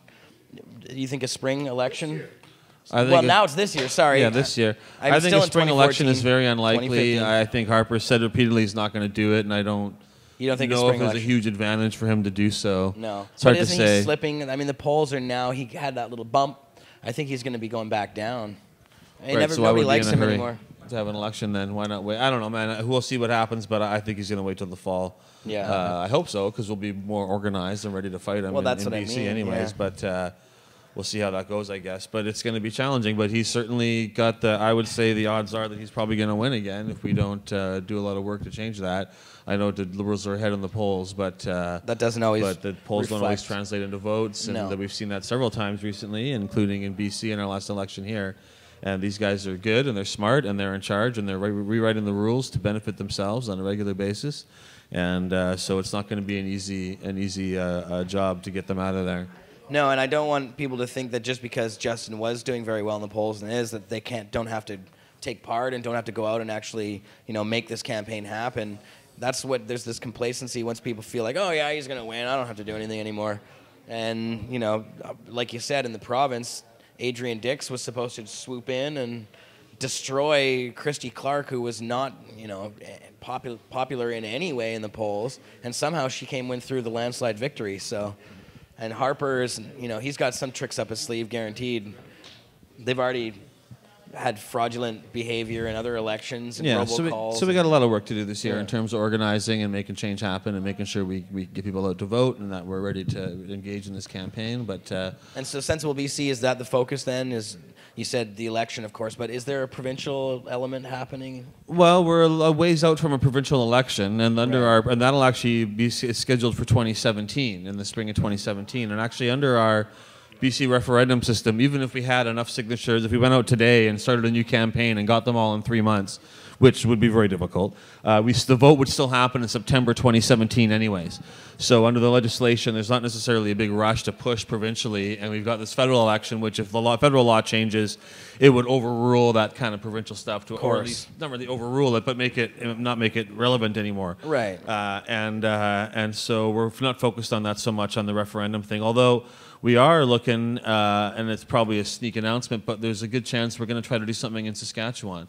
I've been talking to people there. We haven't made any public announcements yet or anything, but they've got a ballot initiative system there, and it's a little harder in some ways, but it's really a lot easier in others. And there's some key ways where it's easier there, in that there's no time limit on how long you can take to get signatures. People who gather signatures don't have to register as canvassers like they did under our system, and then their name goes on the website, and it's a lot of people want to help, but they don't necessarily want to have to fill out a bunch of paperwork and have their name listed on a website as a marijuana person or whatever. So it's a lot easier in that way, and you can and this is the way it's set up. You don't have 85 different districts and forms for each district and everything. It's a lot of ways. It's a lot easier.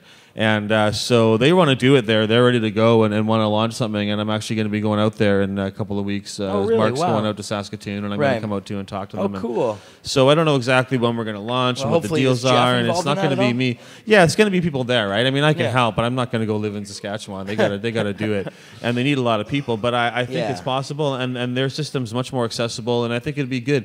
And it's also a good way to build a lot of strength. Like, we came out of it in BC with a lot of new volunteers and supporters and activists, and it's a way to get people together and to give them a reason to get out and talk to about the issue. Because if you just out there in the street corner by yourself, well, that's one thing. But if you're out there as part of a team and a provincial organization doing something, then it's a little different, and then you're treated differently. And so I think it's a good opportunity for us to build in Saskatchewan, where there is, according to the polls, majority support for legalization, but it's a lot thinner than it is in BC, and certainly there's a lot of people, I think, who are stigma there, more resistant, as well. And so it'll be a good thing. More conservative police force as well. But that's something for this year that will probably be happening in the next couple of weeks, I think, launching something like that.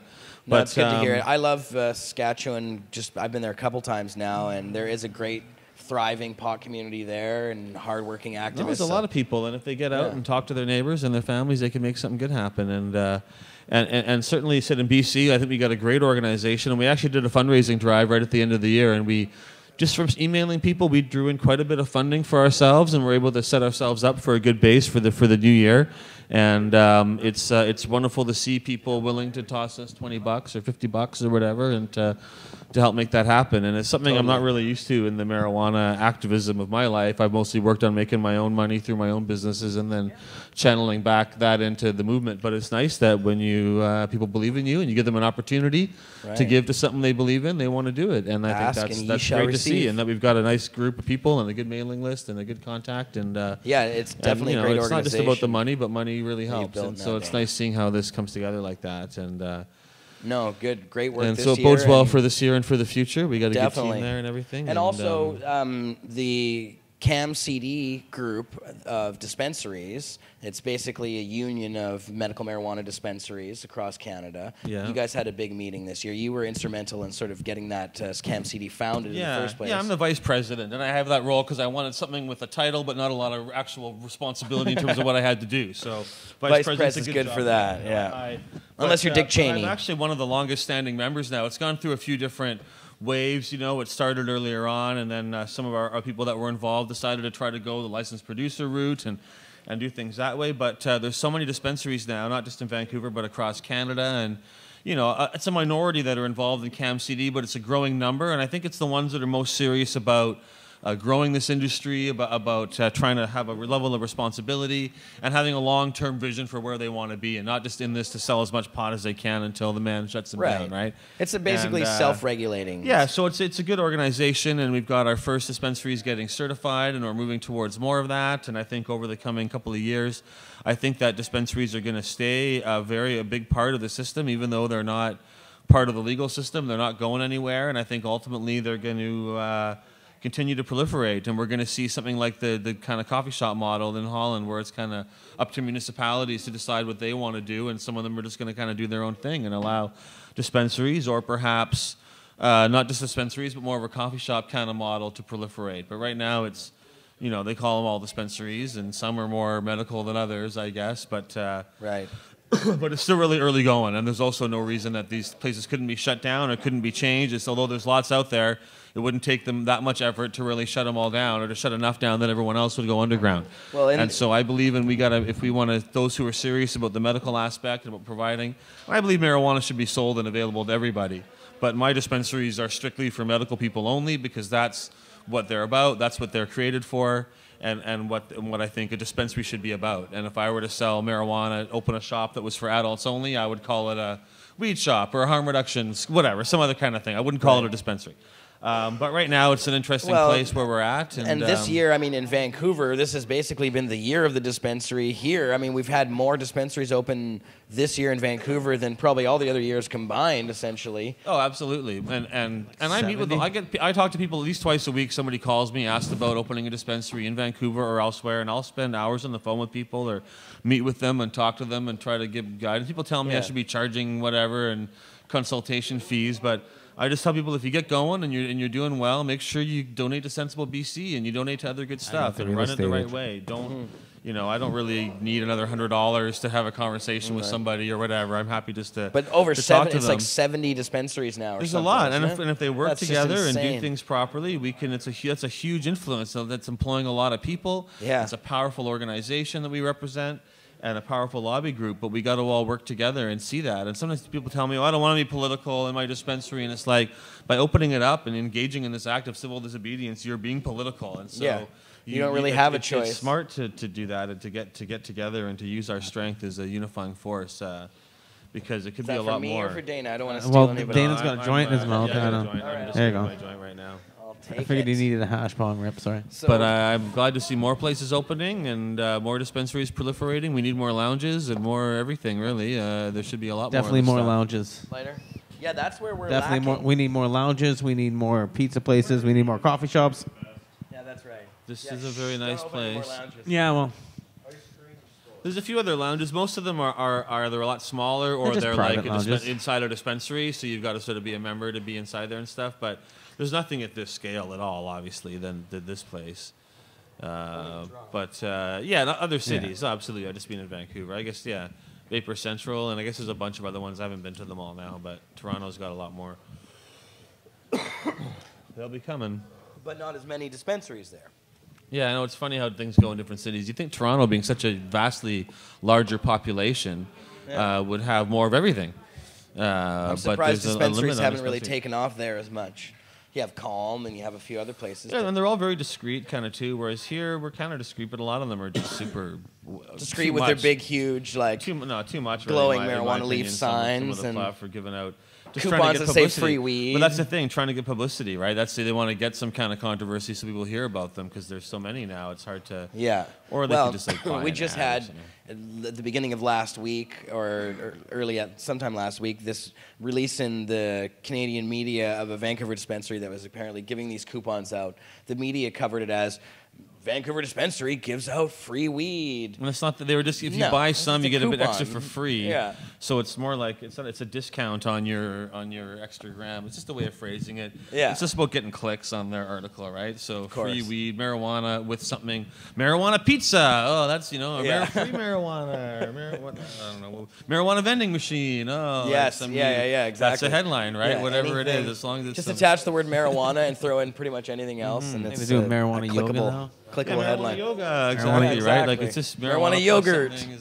It's good. We need more of it.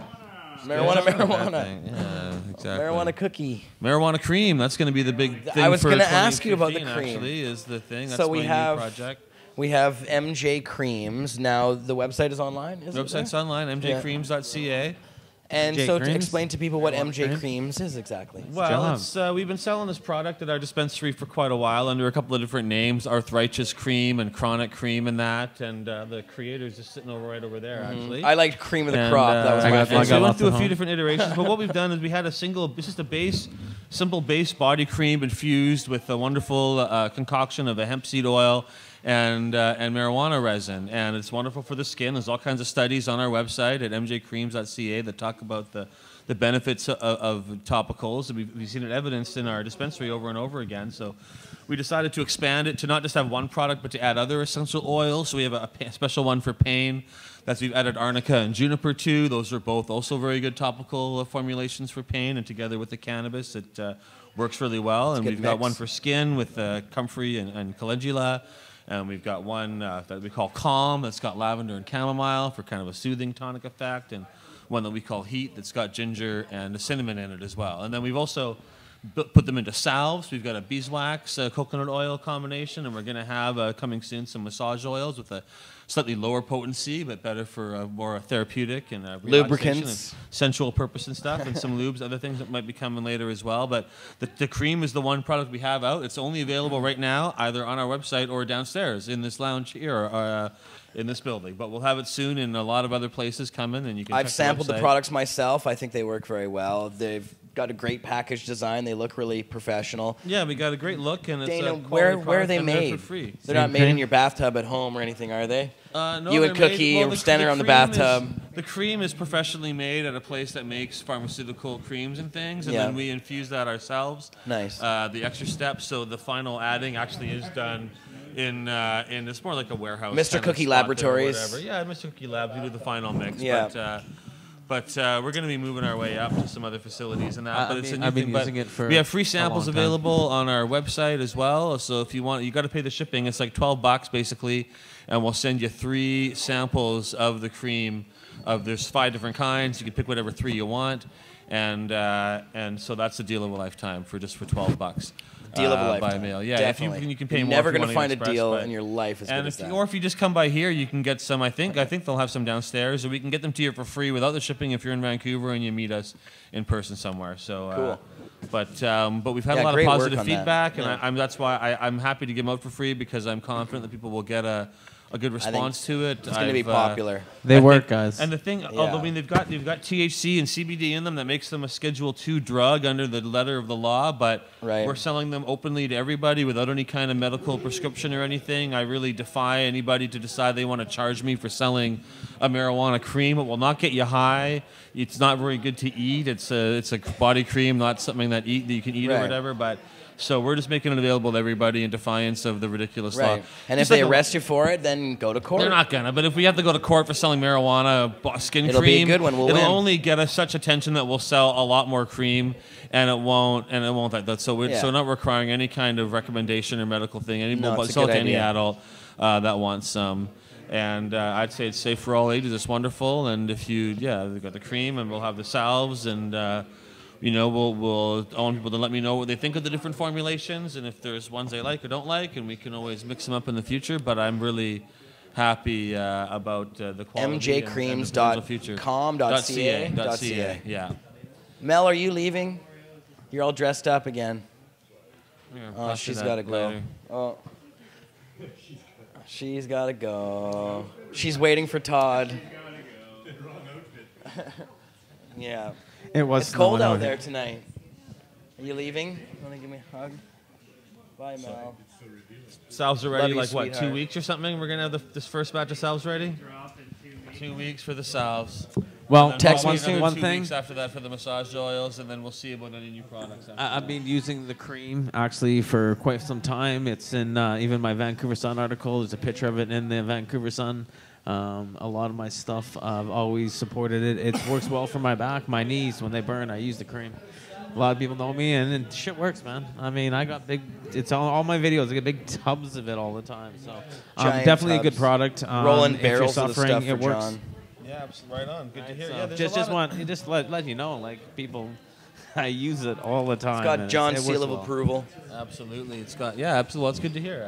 I'm glad you like it. It's a great product, and I think it's going to be really successful, Dana. That's the next stage of things. I really it works. That's the most important thing, and it's something that works. And I think it's just that they should be available to everybody. You shouldn't need a prescription for that or any kind of medical thing for that. We're at a point right now where I think you still need some kind of medical before you can sell everybody marijuana in some way, I guess. But this cream. I want to get it out to all kinds of people, and I think it's going to really help a lot of people deal with their pain and with eczema and psoriasis and allergies. And I said, if you go to our website, I found like dozens and dozens of studies, and I was quite surprised at how many there really are looking at all this stuff. There's even studies showing like that cannabis creams can help protect you from the brain damage from alcoholism and alcohol stuff, and like it can actually help things other than just your skin, but it actually can absorb into your system enough to give you a level of cannabinoids that can have other medical benefits. And so I want to you're getting cannabinoids, no matter which way you look at it, and they're actually getting further than just your skin. And we might introduce, we're going to look at other, maybe do double strength or quadruple strength versions or other types of mixes and that. It's a learning process, but I think what we've got right now is an amazing starting point and a really great selection of varieties to make for people to try, and I'm excited, and it's going to be a real creamy year. I think it's going to be great. The creamy year. And you can find them in the store downstairs or mjcreams.ca. Yeah, and they'll be in a lot of other. We've got a lot of interest, so we've got stores across the country that we're sending samples to and stuff to. So it's going to be a few weeks or whatever. Target Canada? Are you in Target Canada yet? Well, I don't know. I hear they're going to be huge next year. Yeah, well, we'd like to. I think it's going to end up being, dispensaries, but you'll need a membership for those. We'll be in a lot of head shops and marijuana-friendly shops, and I think we'll be able to get into smaller health stores as well. Like, I think chains, if they got a lawyer on staff, they're going to say, this is an illegal product, we can't carry it, right? But smaller, and there are a lot of independently owned health food stores and alternative health stores and things like that, and I think that's going to be our third sort of push. Once we're finished getting in all the head shops, we're going to start looking at those kind of places, and I think we can get... For sure. It'll come down to it'll all be the Owen Smith case with the extraction case and what happens with that, and when we see what turns with that, and even with the coalition coming up on February 23rd, I see a lot of stuff happening this year when it comes to what's going on. Well, and 2014 was a big year for the MMAR Coalition Against Repeal. We raised over $200,000 for this fight. You know what? We've plugged hard for the coalition. A lot of people have put a lot of support into it. And a lot of good stuff has gone into that. So. I'm going to play an interview that I did with Kirk Tusaw, lawyer on the case of The injunction itself, now the government appealed the court's ruling on the injunction. So the court came back with a denial of the government's appeal. So it gets a little complicated, but in the interview, Kirk breaks down all the details of it. And well, they had to change some stuff, but then part he didn't. I guess, I don't know. I found it a bit confusing too, because I thought the Superior Court judge ordered him to change all of it, but he's like, no, he didn't really order me to do all that. He just wanted me to do this one thing, and so I'm just doing that. Yeah, no, there's only a small change. Really, it was a big win this latest round, because it indicates that the court is sort of siding with the injunction that all the growers, the home growers, so far. So it's looking better than it's looking bad. I think we're going to win that case overall, or at least it's going to be in the court long enough that it's going to be all amended by a new system coming into place that is some kind of full legalization, whatever that's going to mean. Once Justin's elected. See what happens in February 23rd and see what happens this year. But yeah, I see court happening more. But even if we October. potentially lose, the injunction could still hold. And so they could lose the case and appeal it, but they could leave the injunction in place. I think we're going to win, but so it's still possible that it would still be in court with the injunction in place. Like, we have to lose twice. You have to lose and then get the injunction taken out as well. And so it seems it'd be interesting how you say that, because we've won the right against the injunction right now. Even if we have to appeal, they'd probably leave the injunction while we appeal that loss or whatever, I think. So I think it'll stay a long time. See, we're going to see a big year for the world. That could be quite a while. Yeah. And probably we'll have a... Yeah, well, and I mean, it's brutal that patients are being denied their medicine. Now, there was also some sad news this year. Corporal Ron Francis of the RCMP, there was of course the horrible thing that happened there. He had PTSD and tried to smoke in his uniform and was denied all that. And then this year, I guess, in the end, after they kind of were really brutal to him. The cops don't really were brutal. know exactly, but they said they went to go get him or something, and they ended up tasing him and beating him up and bringing him with them or whatever. He got charged with assault himself against the cops. They're also bad at de-escalating things, right? Yeah. All they know is there's resistance. Let's tase this person. At least we're not shooting them, right? Nice job, 2 joints. And so this poor guy is an ex-cop, and after getting charged with assaulting officers, he's disgraced. Done, Dana. The guy already has PTSD. They're not very sensitive to that whole thing. And then, unfortunately, he ended up committing suicide in the end. And it was just brutally bad news. But, Matt Murnaugh actually had the chance to talk to him before he committed suicide, just a few months beforehand. And Matt interviewed him. I didn't know that. He interviewed him, yeah. But just a brutal thing. It really seemed like the cops aren't very sensitive to this issue. Well, you can self-medicate your PTSD with alcohol, which is the option for a lot of people, and not going to lead to positive resolutions, or cannabis and MDMA are also very useful substances that are illegal, but I think cannabis helps you deal with the day-to-day stress, and MDMA can help you deal with the underlying tension or being able to open up and talk about things you would normally keep silent. Mushrooms work very well for migraine headaches, other psychedelics can help you with even mushrooms. I think was one of them. And there's all these things have overlapping and multiple benefits in that. But he was using a legal substance while in uniform, and so they don't like it because it's one they're prejudiced against. But if he was committing an illegal act and wasn't allowed to smoke pot, then I would agree it's probably inappropriate that he be smoking joints in his uniform, because that's against the law, right? But and he shouldn't be breaking any laws in his uniform, even though I love marijuana. Yeah. But he's using it as illegal medicine, so I don't, it's not cool. It's just because they're prejudiced against it. Yeah. If he had a picture of himself in his uniform taking a pain-relieving pill or whatever, I don't think it would have ended up the same way. No. And definitely not. And.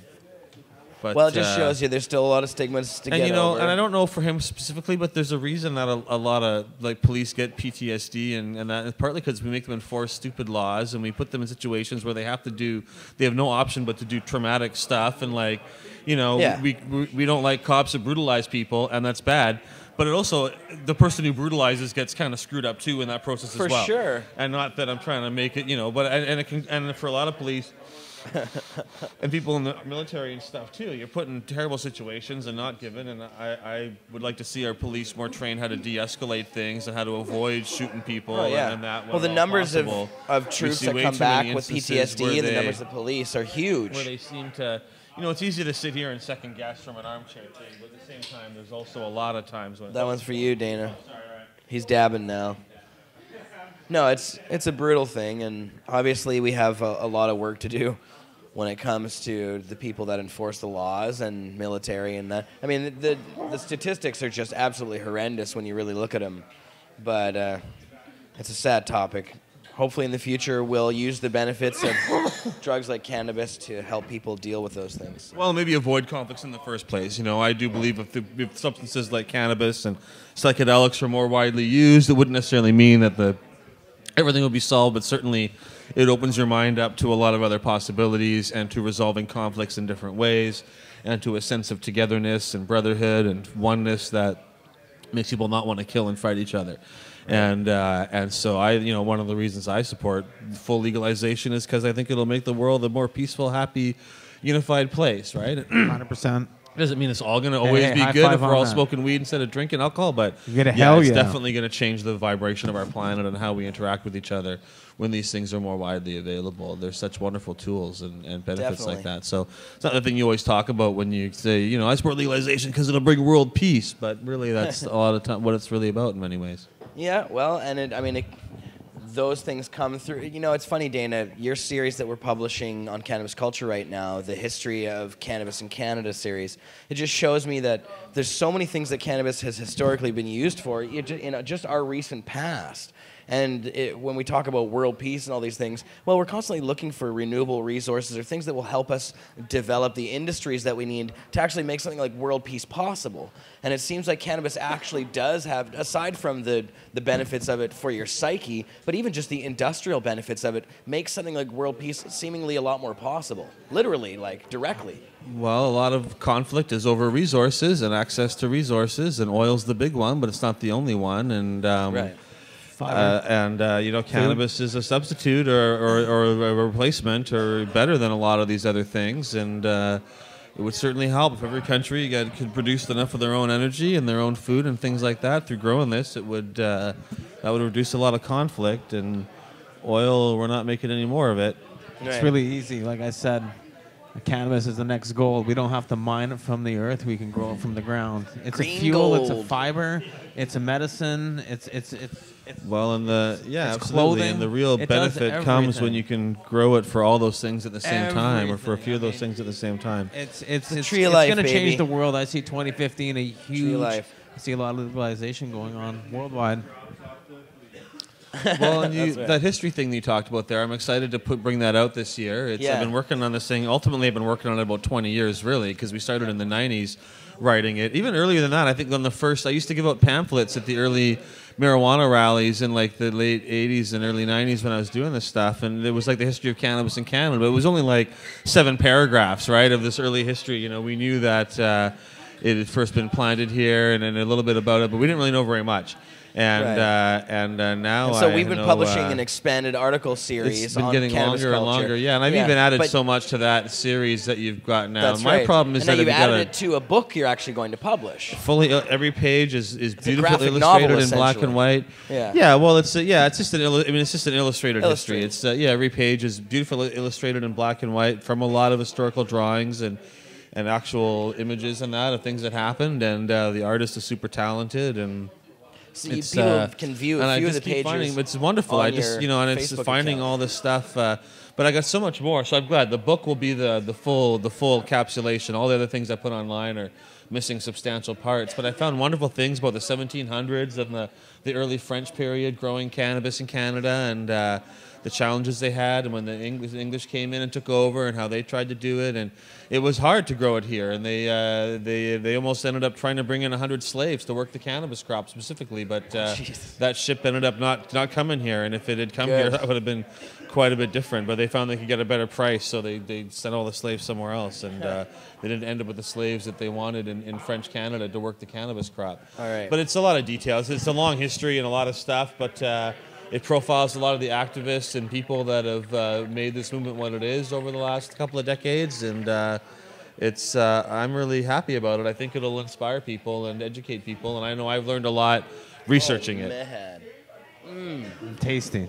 Just so everybody knows, this this is a form of hash. It is not. It tastes like it's oranges. not butter. It's not shatter. It's actually LHO. It's non-chemical. Oh my God, that's extraction. It's really tasty, and honestly, it's really nice. It tastes like lemony or orangey or something. Yeah, that's probably the tastiest shatter type hashy extract But I've had in a long time. Is the orange flavor? That's like you're saying it's that's an orange product. So is that the cannabis terpenes that's orange, or is that the other stuff that's orange flavor? The whole thing is we talked about this, and what he's saying is he's extracted all of the solvent out of it, and that's the real terpenes of that particular product. Now, I've tried other products made with Delimi, which I've had on me, and it's got more stronger flavor of the Rockstar, or that's what did he use to extract it? It's a D-liamine. It's a liamine extraction.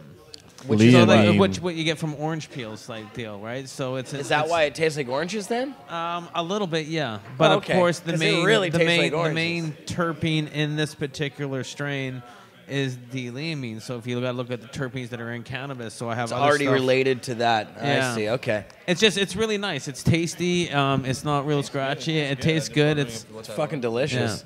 Yeah, I really like that a lot. Because I have that's my favorite types of pot, or ones that have like Agent Orange. What I like to see when I have all the hash out like that. It's all my individual pieces of pizza. This isn't everything pizza. It's made like it's just tasty. It tastes like an orange pizza. Yes. Which I order all the time. Oh, you want some? Oh, you got to get over here. Got to get Mick up here too. Yeah, got to get Nick up here. Yeah, Mick, we're gonna have to get up here in the hot seat. Getting you up here. But yeah, Dana, thank you. I really appreciate it. 2014 everything. was a good year. A lot of good things happened. I think we accomplished a lot as our movement. And we've got a lot of work to do this year to get over the top. But if we change the federal government, and if we keep the pressure on and keep active every day and keep growing and getting organized, then I think that we could see this is the year that we, probably next year would be the year we actually see the law change in 2016. Yeah. If we can accomplish it now, we can set the stage for legalization in 2016. Well, and this election is so important in Canada. If we fail, it could be a long wait until we get another chance like this. These chances have come before. Right. It's one thing I learned from doing the history. There was a few times where we came really close, and everyone thought it was about to happen, and they were even having victory parties and stuff at one point, but then it didn't happen. And so we got to make sure we get over the top this time and get legalization it's a very in our lifetime in the next couple of years for Canada. Well, thanks, Dana. I appreciate it, and all of the hard work that you do. It's pretty amazing to see all of the insane stuff, not just Cannabis Culture, the seed banks, the dispensary, Sensible BC. You got the cream thing going on now. What's next, Dana? It's just endless. Well, I wouldn't mind opening a lounge, but I don't want to like compete with Mark or like cause a, he's got the lounge thing going. I got we've all got our own little niches. We need a lot more lounges, though. But I'd like to maybe collaborate with Mark in some way or work together on making a lounge. Yeah, I think we could do a lounge kind of like this, but lounge. I'd like to do some things a little differently that maybe you can't. That maybe things you don't want to do at your only place because it could be riskier. So if you have a challenge, but if you try a different spot, you could do some stuff like that. So I'd love to do a thing together. Actually, would be really good. Now that he's back. You mean like a weed vending machine? Yeah, like a little more weed friendly. Make a lounge that's more that's like this, but that also maybe provides cannabis to people in some kind of ways, or has a vending machine, or or offers food products or infused drinks or things like that. But I think if you just sell everybody ounces, I think that you probably wouldn't get away with that. But I think if you find a more discreet way of doing it, or dabbing people up. Mark's already dabbing people downstairs all for free anyways. You buy something. $2 Having a place where you're selling dabs or selling, I think that could be a successful thing. So, does that music mean I have to leave or something? That means that's like I'm getting played out. Yeah, it's coming through here. I'm getting played off. Yeah, that's like the Academy Awards. That's good. Thanks, Dana. Yeah, that was actually it's a. Well, anyways, yeah. So I was gonna burn one down. So that was the next lyrics in that song. The hook comes out and pulls you off. Gonna burn one down. Yeah, no, well, yeah, it's gonna be exciting to see what happens next. But awesome, excellent work, Dana Larsen. Thanks, man. Yeah, lounges, vending machines. That could be a good thing. It just seems like there's endless opportunities. This is what I really want to see. I want to see Hotel 420. I want to see a hotel that's 420 friendly, because Dana, both you and I have a problem when we go to hotels that we always end up, either setting off some sort of fire alarm or having to pay extra money for vaporize smoking in our room. Get a bomb. So like a 420 hotel, maybe with a vaporizer in your room as well, but Yes. a lot of ashtrays and accessibility, and maybe A bed and breakfast, exactly. Maybe some hemp, like a cannabis-friendly decoration, and maybe some hemp sheets or something even. Totally. Or it would essentially just like be a that. hotel, but it'd be like a vapor lounge. You could have a vapor lounge in the basement of it or in the bottom of it, and then a hotel upstairs. It's just the hotel's a big investment. Like if you're gonna have, it depends how many people you want to have, but if you're gonna have like a decent hotel, you need like a fair amount of rooms. Huge. So you need because you're gonna have a limited. You have a whole bunch of people. There's a you're spot gonna get the hardcores coming. next door. There's this Pub 340 that has a hotel above it that we've always looked at. It's right on the pop block. To me, it just looks so choice. I just love that location as a it should be Pub 420 or call it whatever it is. It's Pub 340 now, but call it Hotel 420. I like it.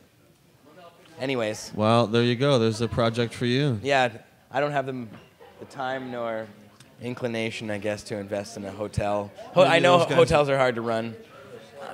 But it would be cool. I just watched the A&E biography of Conrad Hilton. Conrad Hilton, the guy who started the Hilton hotel chain. He's doing pretty well. Did pretty well for himself, I'd have to say. He could be the next Conrad Hilton. Real role she's model a great for DJ. everybody. Yeah. All right, buddy, I'm out of here. Thanks Dana. I'll let you take it Happy away. New Year. Oh, wait, you're leaving? Well, I thought you, I don't know, yeah? No. Trying to get you to snuggle in. A lot of space on this lap. I'll talk to you later about Thanks, Dana. your lounge. Your lounge idea. Yeah. Opus 420. Hey, man. McMahon, I'm wearing your T-shirt, brother. I see you're wearing the stylish. I am. No, defunct Opus Live. Lounge is filling up now. Hi, ladies. Oh my God, a whole bunch of people showed up. What's happening? The lounge is kind of getting packed in here right now. It's been a while, the last time. When was the last time I was on the show here? Would have been around a couple months. Well, the Glass Gathering. Yeah, exactly. That was one. Wow, that long? I did the live show here with Tracy Curley. I remember. I just saw the repeat of it on Pot TV like yesterday or this morning. Oh, you were watching the repeat? I was watching the repeat. Oh, that's funny. You guys were sitting here. You had your logo broadcast up on the wall. It looked really good, actually. The same one? It was the same one that's on my T-shirt. Yeah, that's cool. Yep. Yeah, that was quite a memorable bit of the year, really, doing the show at Vapor Central. What was it? I think 41 episodes we did there? Yeah, wow, I know. That's crazy, 41 man. or 42. Something like that. I don't know. It was in the 40s. You wrap your show up this year. Yeah. You did your final episode of the show out in Vapor Central. That's right. Until you come back with your new show, that is. Yeah. Well, the new show, the continuing show that's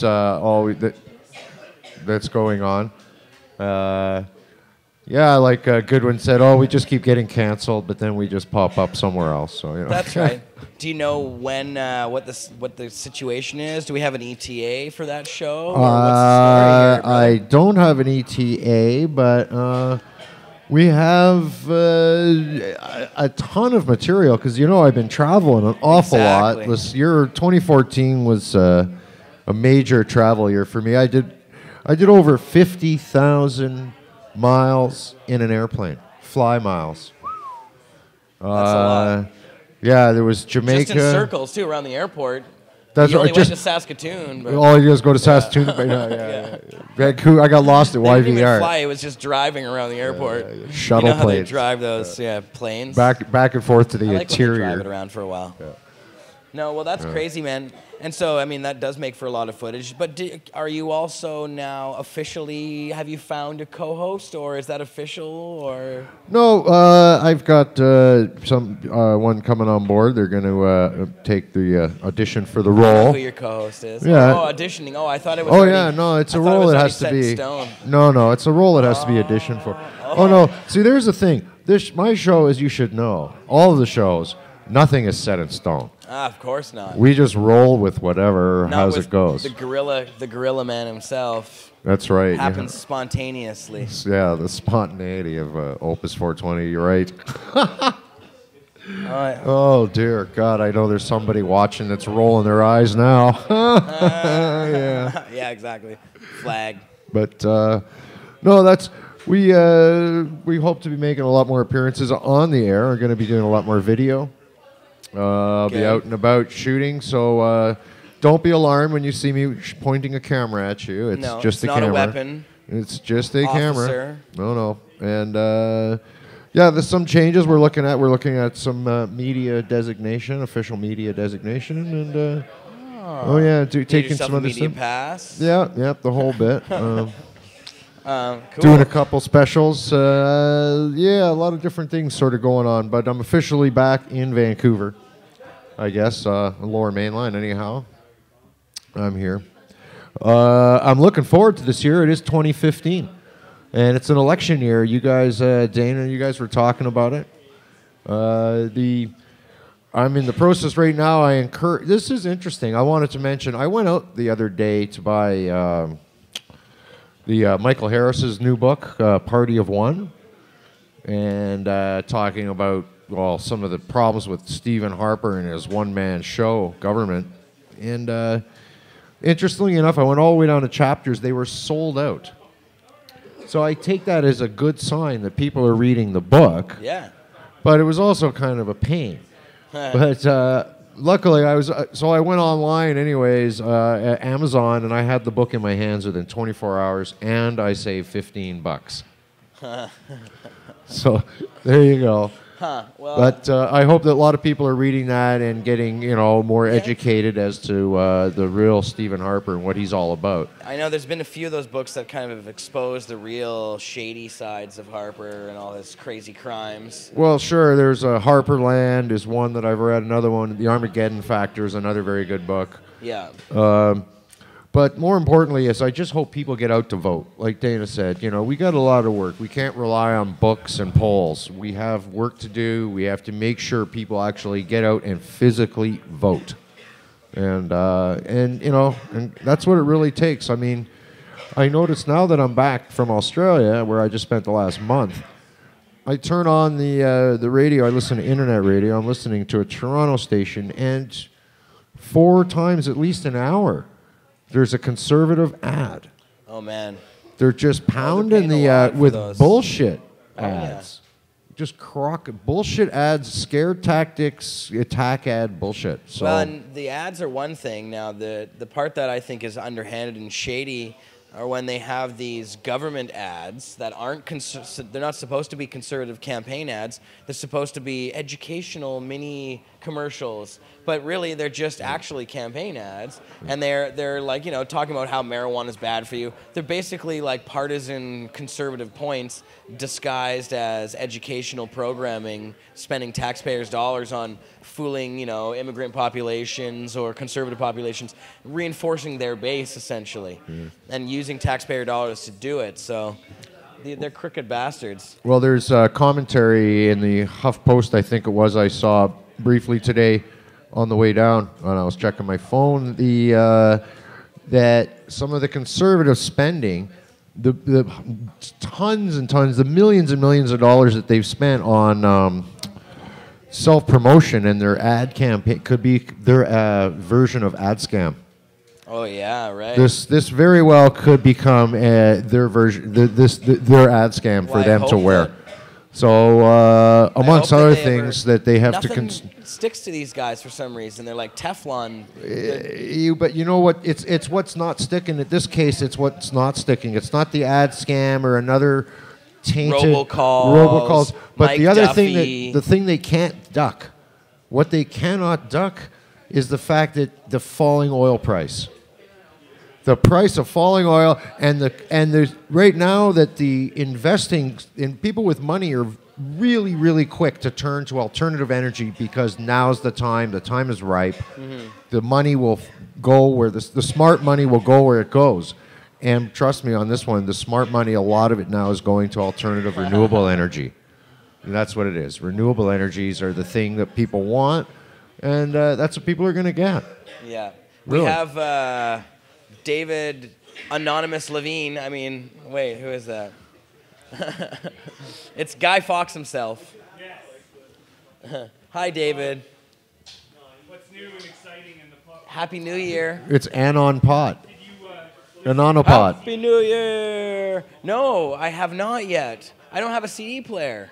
Right, because you're all future. I know. I have to find one of those. Yeah, likewise. I will find one of those.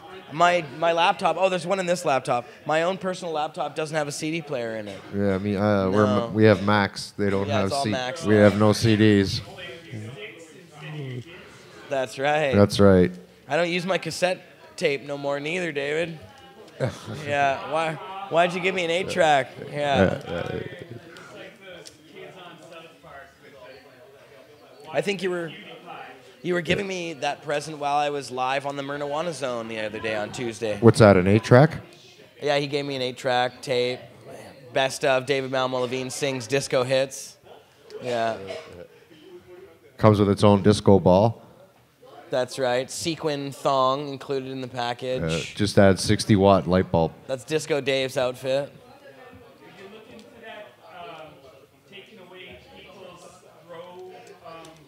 Not yet.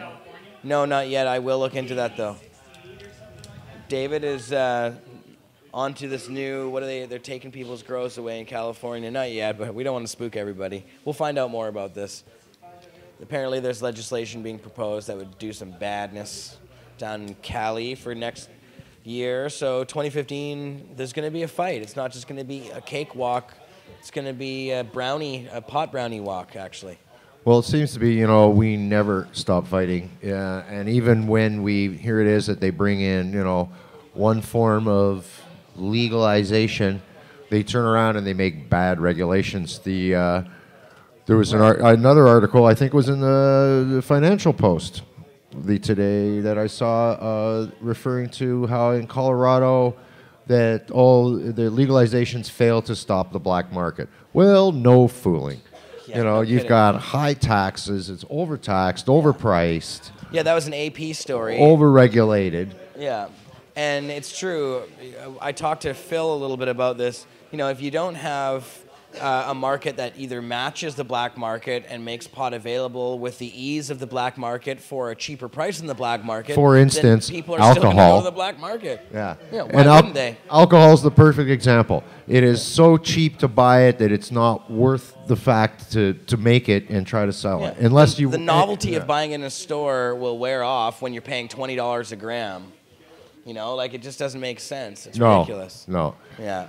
You do that once or twice, and all of a sudden it's like, well, that was fun, but yeah, exactly. I had to line up to go get served, pay really high prices, and it's like, I got a guy I could just call up, he'll bring it to my house for half of that, and yeah. Yeah, exactly. Yeah, we have people that'll deliver it for much cheaper. That's right. Yeah. I can have it brought to my house for next to nothing. Yeah. Yeah, you can find that around here in Vancouver, too. I've heard of them. Yeah, you can find that on Craigslist. Yeah. Okay, come on. It's not hard. You can find a lot of things on Craigslist. No, but it's that easy. You can find weed on Craigslist. So why, here, I mean, can you imagine a program similar to the Colorado program here? We'd all laugh at it. Oh, yeah. Well, I mean, especially at the prices they're charging. Washington is worse than Colorado even. At least Colorado has the home growing included. Washington has no home growing included. And the taxes are just outrageously through the fucking roof. Oh, huge. Yeah, it's like 75 to 100% by the time all is said and done. And they're still saying, oh, well, there's still room for making a profit. But if people go to the black, I mean, how? Yeah, they might make a profit, but you're not actually fixing the problem. You still have, I mean, man. I saw a picture of a sales receipt from a dispensary. I believe it was in Colorado. Yeah. And then there's like things like state tax, and then there's special state tax, and then there'd be like city tax, and then special city tax. Yeah. I'm going like, wait a minute. The city would have a tax, and then the city would have a special tax. You're just paying the fine up front. That's all you're doing. Basically, exactly Bingo. what Neil just said. It's you're true. paying the fine up You're front. paying the fine up front. Wow. Because well truly, said, Neil. Because legalization, it's not legal until anybody who wants to grow weed can just grow it and smoke it. Well, selling it, yeah, but then I believe there should be a regulated market for selling it. Anyone who wants to be a part of that regulated market should be allowed to be part of that regulated market. Oh, absolutely. If you want to sell it, yeah, it shouldn't be any different than opening up a bookstore or a coffee shop or whatever. How about opening up a winery or something? Exactly, yeah. Security, which you have on second year of renewal for LP. Yeah, not a CSIS guy has to sit down with you and like it's harder to get. Level 5 to level 8. Yeah. That's right. No, it's Anal probing you for. It has to be as legal as coffee, like David said. And that's the way it needs to go. We want the same rights as coffee drinkers. Absolutely. Well, I'm getting a little sleepy up here. You're getting sleepy, dude. You're not smoking enough sativa. I guess not. I need some good sativa. That's like Johnny B coming Johnny? over. Disappeared. Yeah, he came over here to dab the shit out of you, and then he takes off. What kind of guy is giving me that? these I don't heavy know. indica I don't know, dabs. man. Well, But, we do have another video to play. We have the Kirk Tusaw video. But right. Before we wrap this all I want to just, okay, can I, before I go? Oh, no, yeah, sure. What were you going to say? Oh, what, you I don't want want to me interrupt you. I was going to bring up something else, but you go ahead. Oh, okay. You got a question? No, I didn't have a question. All right. I was going to ask Mr. Cookie if he wanted to say anything. I just wanted to mention that, new rules came into effect January 1st. Right. But no advertising by LPs or dispensaries or things, or licensed producers or, things of that nature. But, yeah, they still have these kind of crafty ways of doing it anyway. Well, and they've been doing it for a while now. Yeah. Yeah. But the new rules would stop them from... They're still allowed to have a website, right? Yeah, well, you can have a website. Yeah, but... And you can still... But you just can't have a commercial. Right. Right? Or like a billboard or whatever. Right, and you can't, get magazine advertisements. You can't get banner ads on other websites. Bye, David Malmalevine. Merry New Year. Who's that anonymous guy? See you, anonymous person leaving. Keep your head held high, says David. Mr. Cookie or Neil, do either of you guys want to sit on the couch and have a spin on just, seeing how things are going? But I just wanted to say, though, that I'm now being sort of sponsored by 3 Happy Cats. That's right. You're wearing the shirt right now. I'm wearing one of the shirts, yes. So now it's not just Thrasher skateboards anymore. No. So we're not at 3happycats.biz. They're a perfect provider is the slogan. But I see. yes, but perfect provider. What do they provide? They provide medical cannabis for people who need it. So you can check them out at 3happycats.biz. Is it in Vancouver? They're online. It's an online dispensary. So that's something you can check out. But I'm just giving them a plug. This isn't really an advertisement. I see. I just it's more like news, actually. Just letting people know out there that Where's my cut? That I actually am working for these people and representing them. So check them out. Daddy I needs review all medicine. their products. And you do? So you sampled all the products? I've sampled all the products and I write reviews. So check out the website. Oh, you do? You write the reviews? Yeah. I write the review on each of the products on their website. So I've personally checked them out. This is THC 3 Happy Cats. 3happycats.biz. Yeah, man. There you go. So if you're a medical need, check them out. There's other places you can go if you want to get, recreational marijuana. Or I like to say, instead of recreational, just say preventive marijuana. Yeah, well, that's what recreation is. Yes. Preventative medicine. There's Johnny B.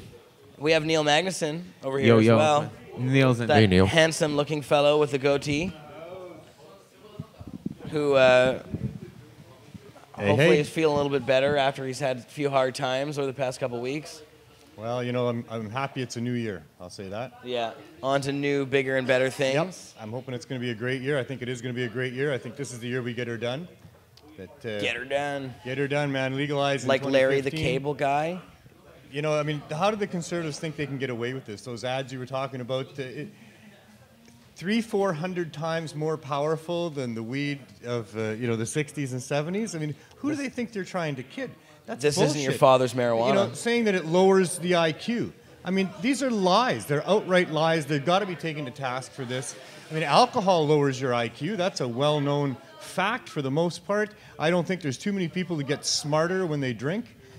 You know, but oh, cannabis. come on! Drinking sure. makes you way smarter. It makes you think you're smarter and better looking. And other people get better looking too. I mean, that's probably smart right there. Well, maybe not in the morning, but you know, cannabis makes you smarter. There's no question about that. I want these people to come out of their whatever they're in and come out and say, "Hey, I wrote that song because I smoked a joint and I thought about it, and man, it flowed right through me, and cannabis helped me think about this." Smart as an elusive definition, I think. Well, it certainly enhances the creative instincts, whatever that is. I have to agree with you there. So There's if you're more creative, I think, and not Yeah. just more creative, if you use cannabis properly, it's a focusing tool. It I helps think so you too. concentrate on what you're doing and get into whatever it is There's that a you're level doing. where you use too much of it and you probably course. lose your focus, but Not quite I'm like alcohol. about there right now, just about, but Sure, yeah. absolutely. You use too much and you don't 8 function bong as rips well. in. And there's use and abuse in everything for sure. Yes. But the abuse of cannabis is nothing compared to the abuse of alcohol. The abuse of alcohol costs our society millions and millions of dollars in hard costs and soft costs in the harm it does to families and people's jobs and lives. And my liver. And that's the abuse of alcohol. The use of alcohol is fine by definition. Like the use of anything is useful. But the abuse of cannabis does not compare at all with what the abuse of alcohol does in our society. No. Can you imagine what this show would be like right about now if we'd all had about 8 beers? Yeah, that would be, we should probably have an episode like that just to see. Or have half of the people on drinking beers. Yeah. Yeah. We should do a drunk episode. It'd end up in a brawl. It would for probably. sure. If you got Norma Levine out here. Somebody's going to throw a chair. Norma Levine will be fighting. Or there'd be puking or passing out. Oh, or yeah, something. there'd be... But, and that's fine. I'm not knocking alcohol. I'm not talking about alcohol. I'm talking about the abuse of alcohol. Because the abuse the of best things part about in it. our society do cost our society, right? There's a reason why our public servants might come up with some regulations to try to protect us from the consequences of the abuse of some of the things in our society, but cannabis is not one of them. Right. I was going to least say, there's no even the evidence abuse of cannabis leads to what?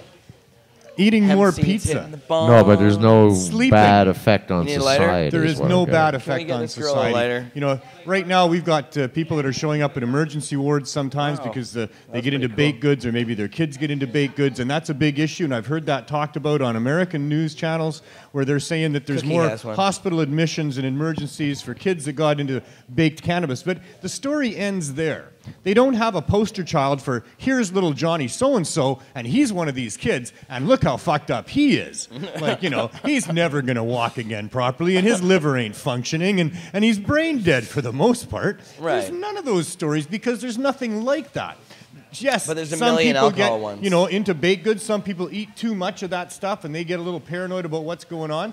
But no matter where they are, no matter what happens, whether you take them to hospital or sit them down in your den with the Pink Floyd album on, they're going to get through it. And 12 hours later or sometime within that time, they're going to go to sleep. They're going to wake up feeling refreshed and probably have some new insights in life. So there is no poster child for here's what happens when you get to hospital after having too much marijuana. But there's lots of poster children for here's what happened if you get fucked up by alcohol, with carnage on our highways and liver damage and all kinds of stuff. And people die from just drinking too much alcohol. College Not to students mention are we dying. don't have That's right. we don't have Neil, the, you should be a marijuana activist. I've thought about it. Yeah.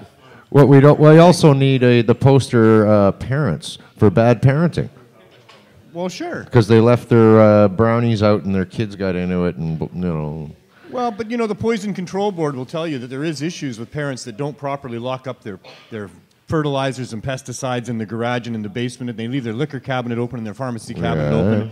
And there are issues with kids getting into the medicine cabinet and the liquor cabinets and the underneath the sinks and stuff. The brownie But there cabinet. are no that's where lists of- child-proof caps came from. Other than admitting to hospital people that have eaten cannabis in large amounts or kids that have gotten into it, there are those admissions, but there are no follow-up stories of there's harmful things that have happened to these Like people. that cop who stole baked goods and ate them, thought he was going to die. Him and his wife. I Him love and that. his wife. That's the best clip ever. That's That's great one. great one there. That's a great one there. Yeah. That is So it's really about hilarious. time that we do this. 2015's got to be the year. Let's everybody get active. Jump on this show. Vote. It's the Vote. best ship to ride. Get out and Vote. vote for the Liberals. We're going to have a referendum on marijuana coming up here Canada-wide. That's awesome. Fuck, vote. Just get the fuck out and vote. We've got a 50%, 51% turnout. That's appalling. Fucking get out and vote, man, for fuck's sakes. No, it's craziness. That's how democracy works. When everyone takes part, we got to get up there in that 70, 80% fucking numbers. I sympathize with those people that don't think they should vote, that think that they're only voting for one puppet or the other puppet and it's all corrupt. I sympathize with those people. Yeah. But this is a system that can work if people actually got out and voted and there was something to vote for. And it looks like we've got something to vote for this time around. Here's a little interesting fact in numbers.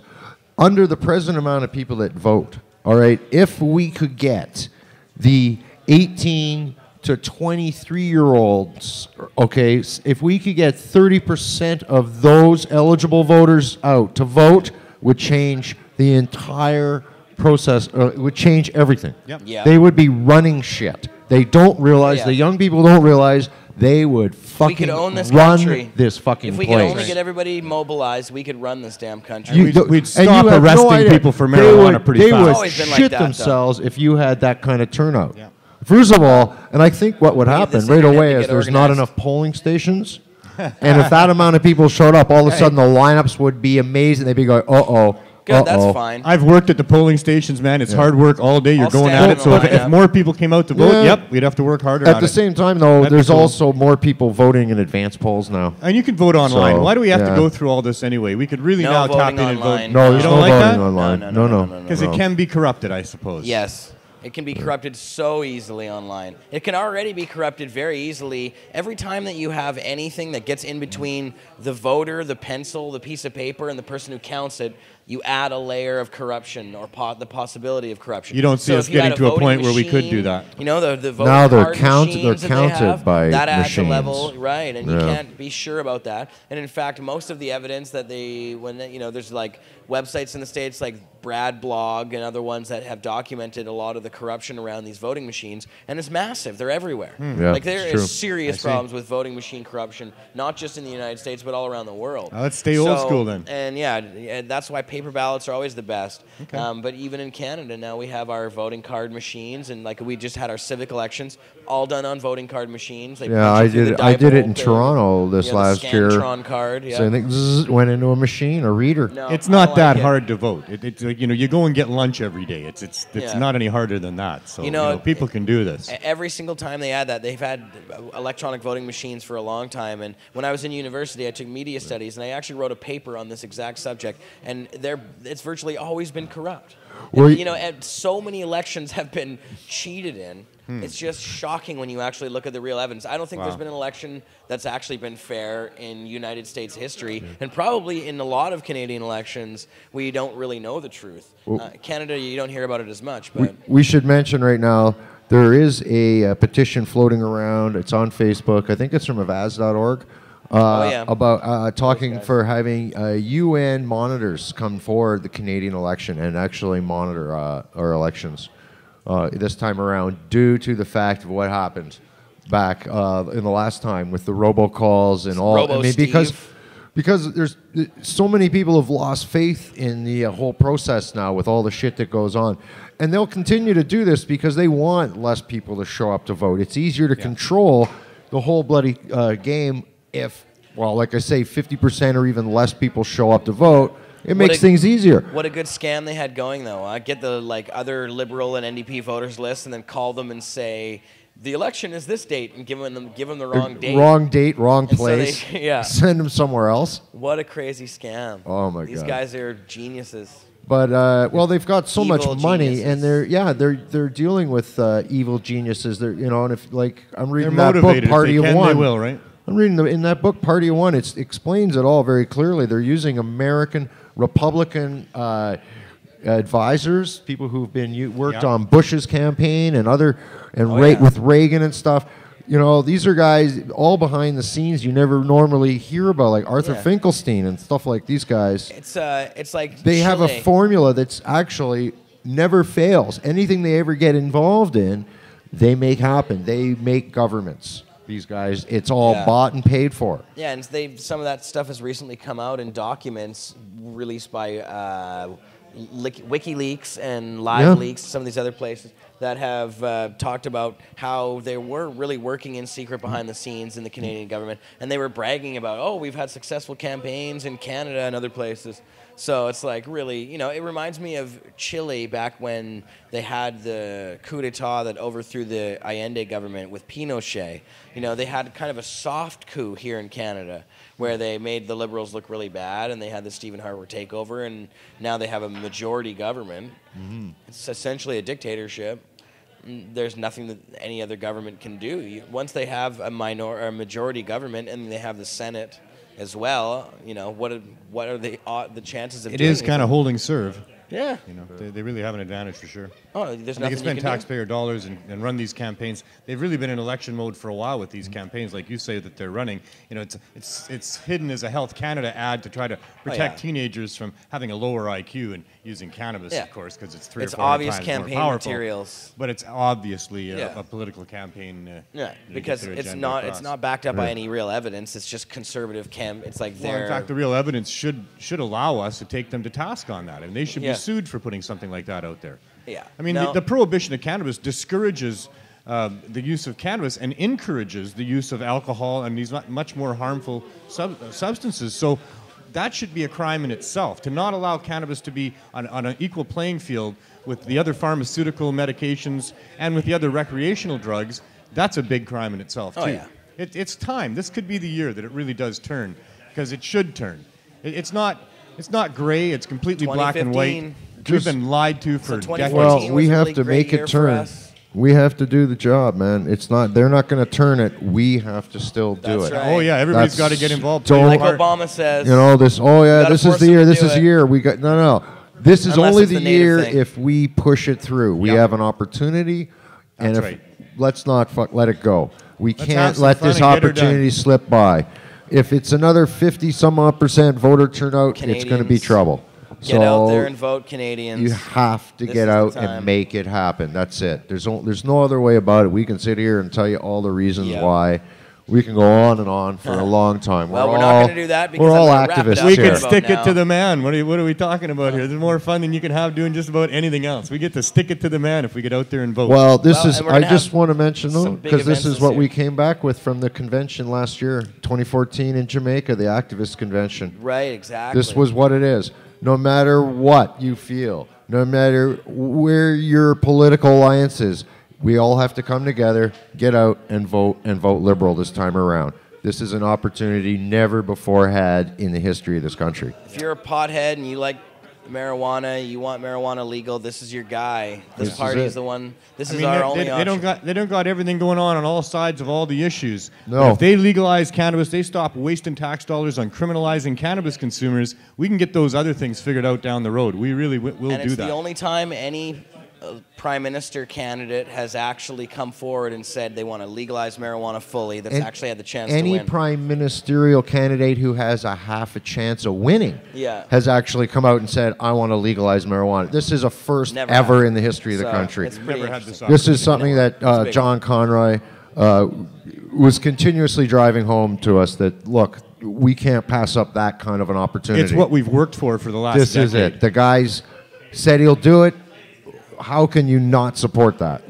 We have to support it, regardless of what we think. And then we hold his feet to the fire and make sure that he actually does what he says. Exactly. That's right. But let's one thing at a time. And also by getting this guy elected, it's a two-handed blow, because we give the push to Stephen Harper.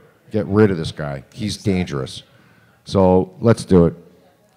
All right, boys and girls, it was a good show. Thanks for having me on, bro. Thanks for coming on the first 2015 show. Last year was awesome. This year's going to be great as well. And, we had the crazy hash bar over here with Johnny. Hey, John. We lost our crazy hash can, I want some more of this hash. But that's quite the hash buffet. We're going to continue with the hash buffet. Hash buffet. Hash buffet. Right. It's like Uncle Willie's. So it'd be like hashtag hash buffet. Uncle Willie's, the restaurant. Hash buffet. Hash buffet. And if you're tweeting it, it's a hashtag hash buffet. That's right. Yeah. Hashtag hash buffet. Yeah, you should use that there, 420 Weed Master. The more hash, the better. So you can watch a lot of marijuana programming at Pot TV every week.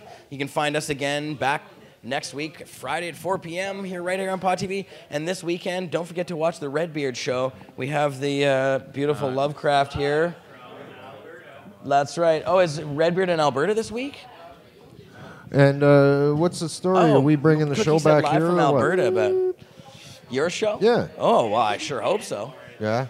I sure hope you do it from here. Okay. This is where it should be. All right. Yeah, Redbeard. I don't know, 4 p.m. Pacific time. Write down a number for me. We want to do on-air negotiations here. Write down. No, we'll talk. We'll have to do it afterwards. All right. Ladies and gentlemen, now I'm going to play my interview with Mr. Kirk Tusaw about the latest details in the MMAR Coalition Against Repeal battle for support, home growing. For our right to continue to grow our medicine. Some government appeal stuff. Government tried to stop the home grows and got bitch slapped by the judges. Thanks, Pot TV. So see you, Neil. Check this one out, Kirk Tusaw, and we'll see you guys next week. Peace. Pot TVers. The government's attempt to undo the injunction has failed. The court has agreed with the trial court's determination that patients who would have had their gardens taken away from them would suffer irreparable harm in the form of severe impoverishment if forced to buy medicine from one of the licensed producers, and therefore the injunction continues through trial. It also means, because we won our cross appeal, 2 of our 4 patients, our patient plaintiffs, were actually not protected by the injunction, despite the judge finding that they too would suffer irreparable harm if they couldn't continue to produce lawfully. Their licenses, their production license was valid on September 30th, but the patient's authorization to possess expired before March 21, so she didn't even qualify for protection by the injunction. And we said you can't make a finding of irreparable harm and find that the applicants are entitled to relief, but not give them a remedy that actually protects them. You just can't do that. That's an error. And the Court of Appeal agreed that it was an error, but because they weren't able to discern from the motion judge's reasons whether he meant to leave them out of the remedy, and if so, why, or it was just an oversight, and what he would have done if he had noticed that they didn't qualify for the remedy. There weren't facts on that, and so the Court of Appeal said, look, we're a Court of Appeal. We review decisions, and here it seems like a decision was simply not made, so we're going to send it back down to the trial level, to the motion judge, to give a decision on what happens to these two plaintiffs. Right, okay. So what does this mean for the people who are participants in the program itself then, going forward? What, the MMAR or MMPR? MMAR. Well, maybe both. MMAR first.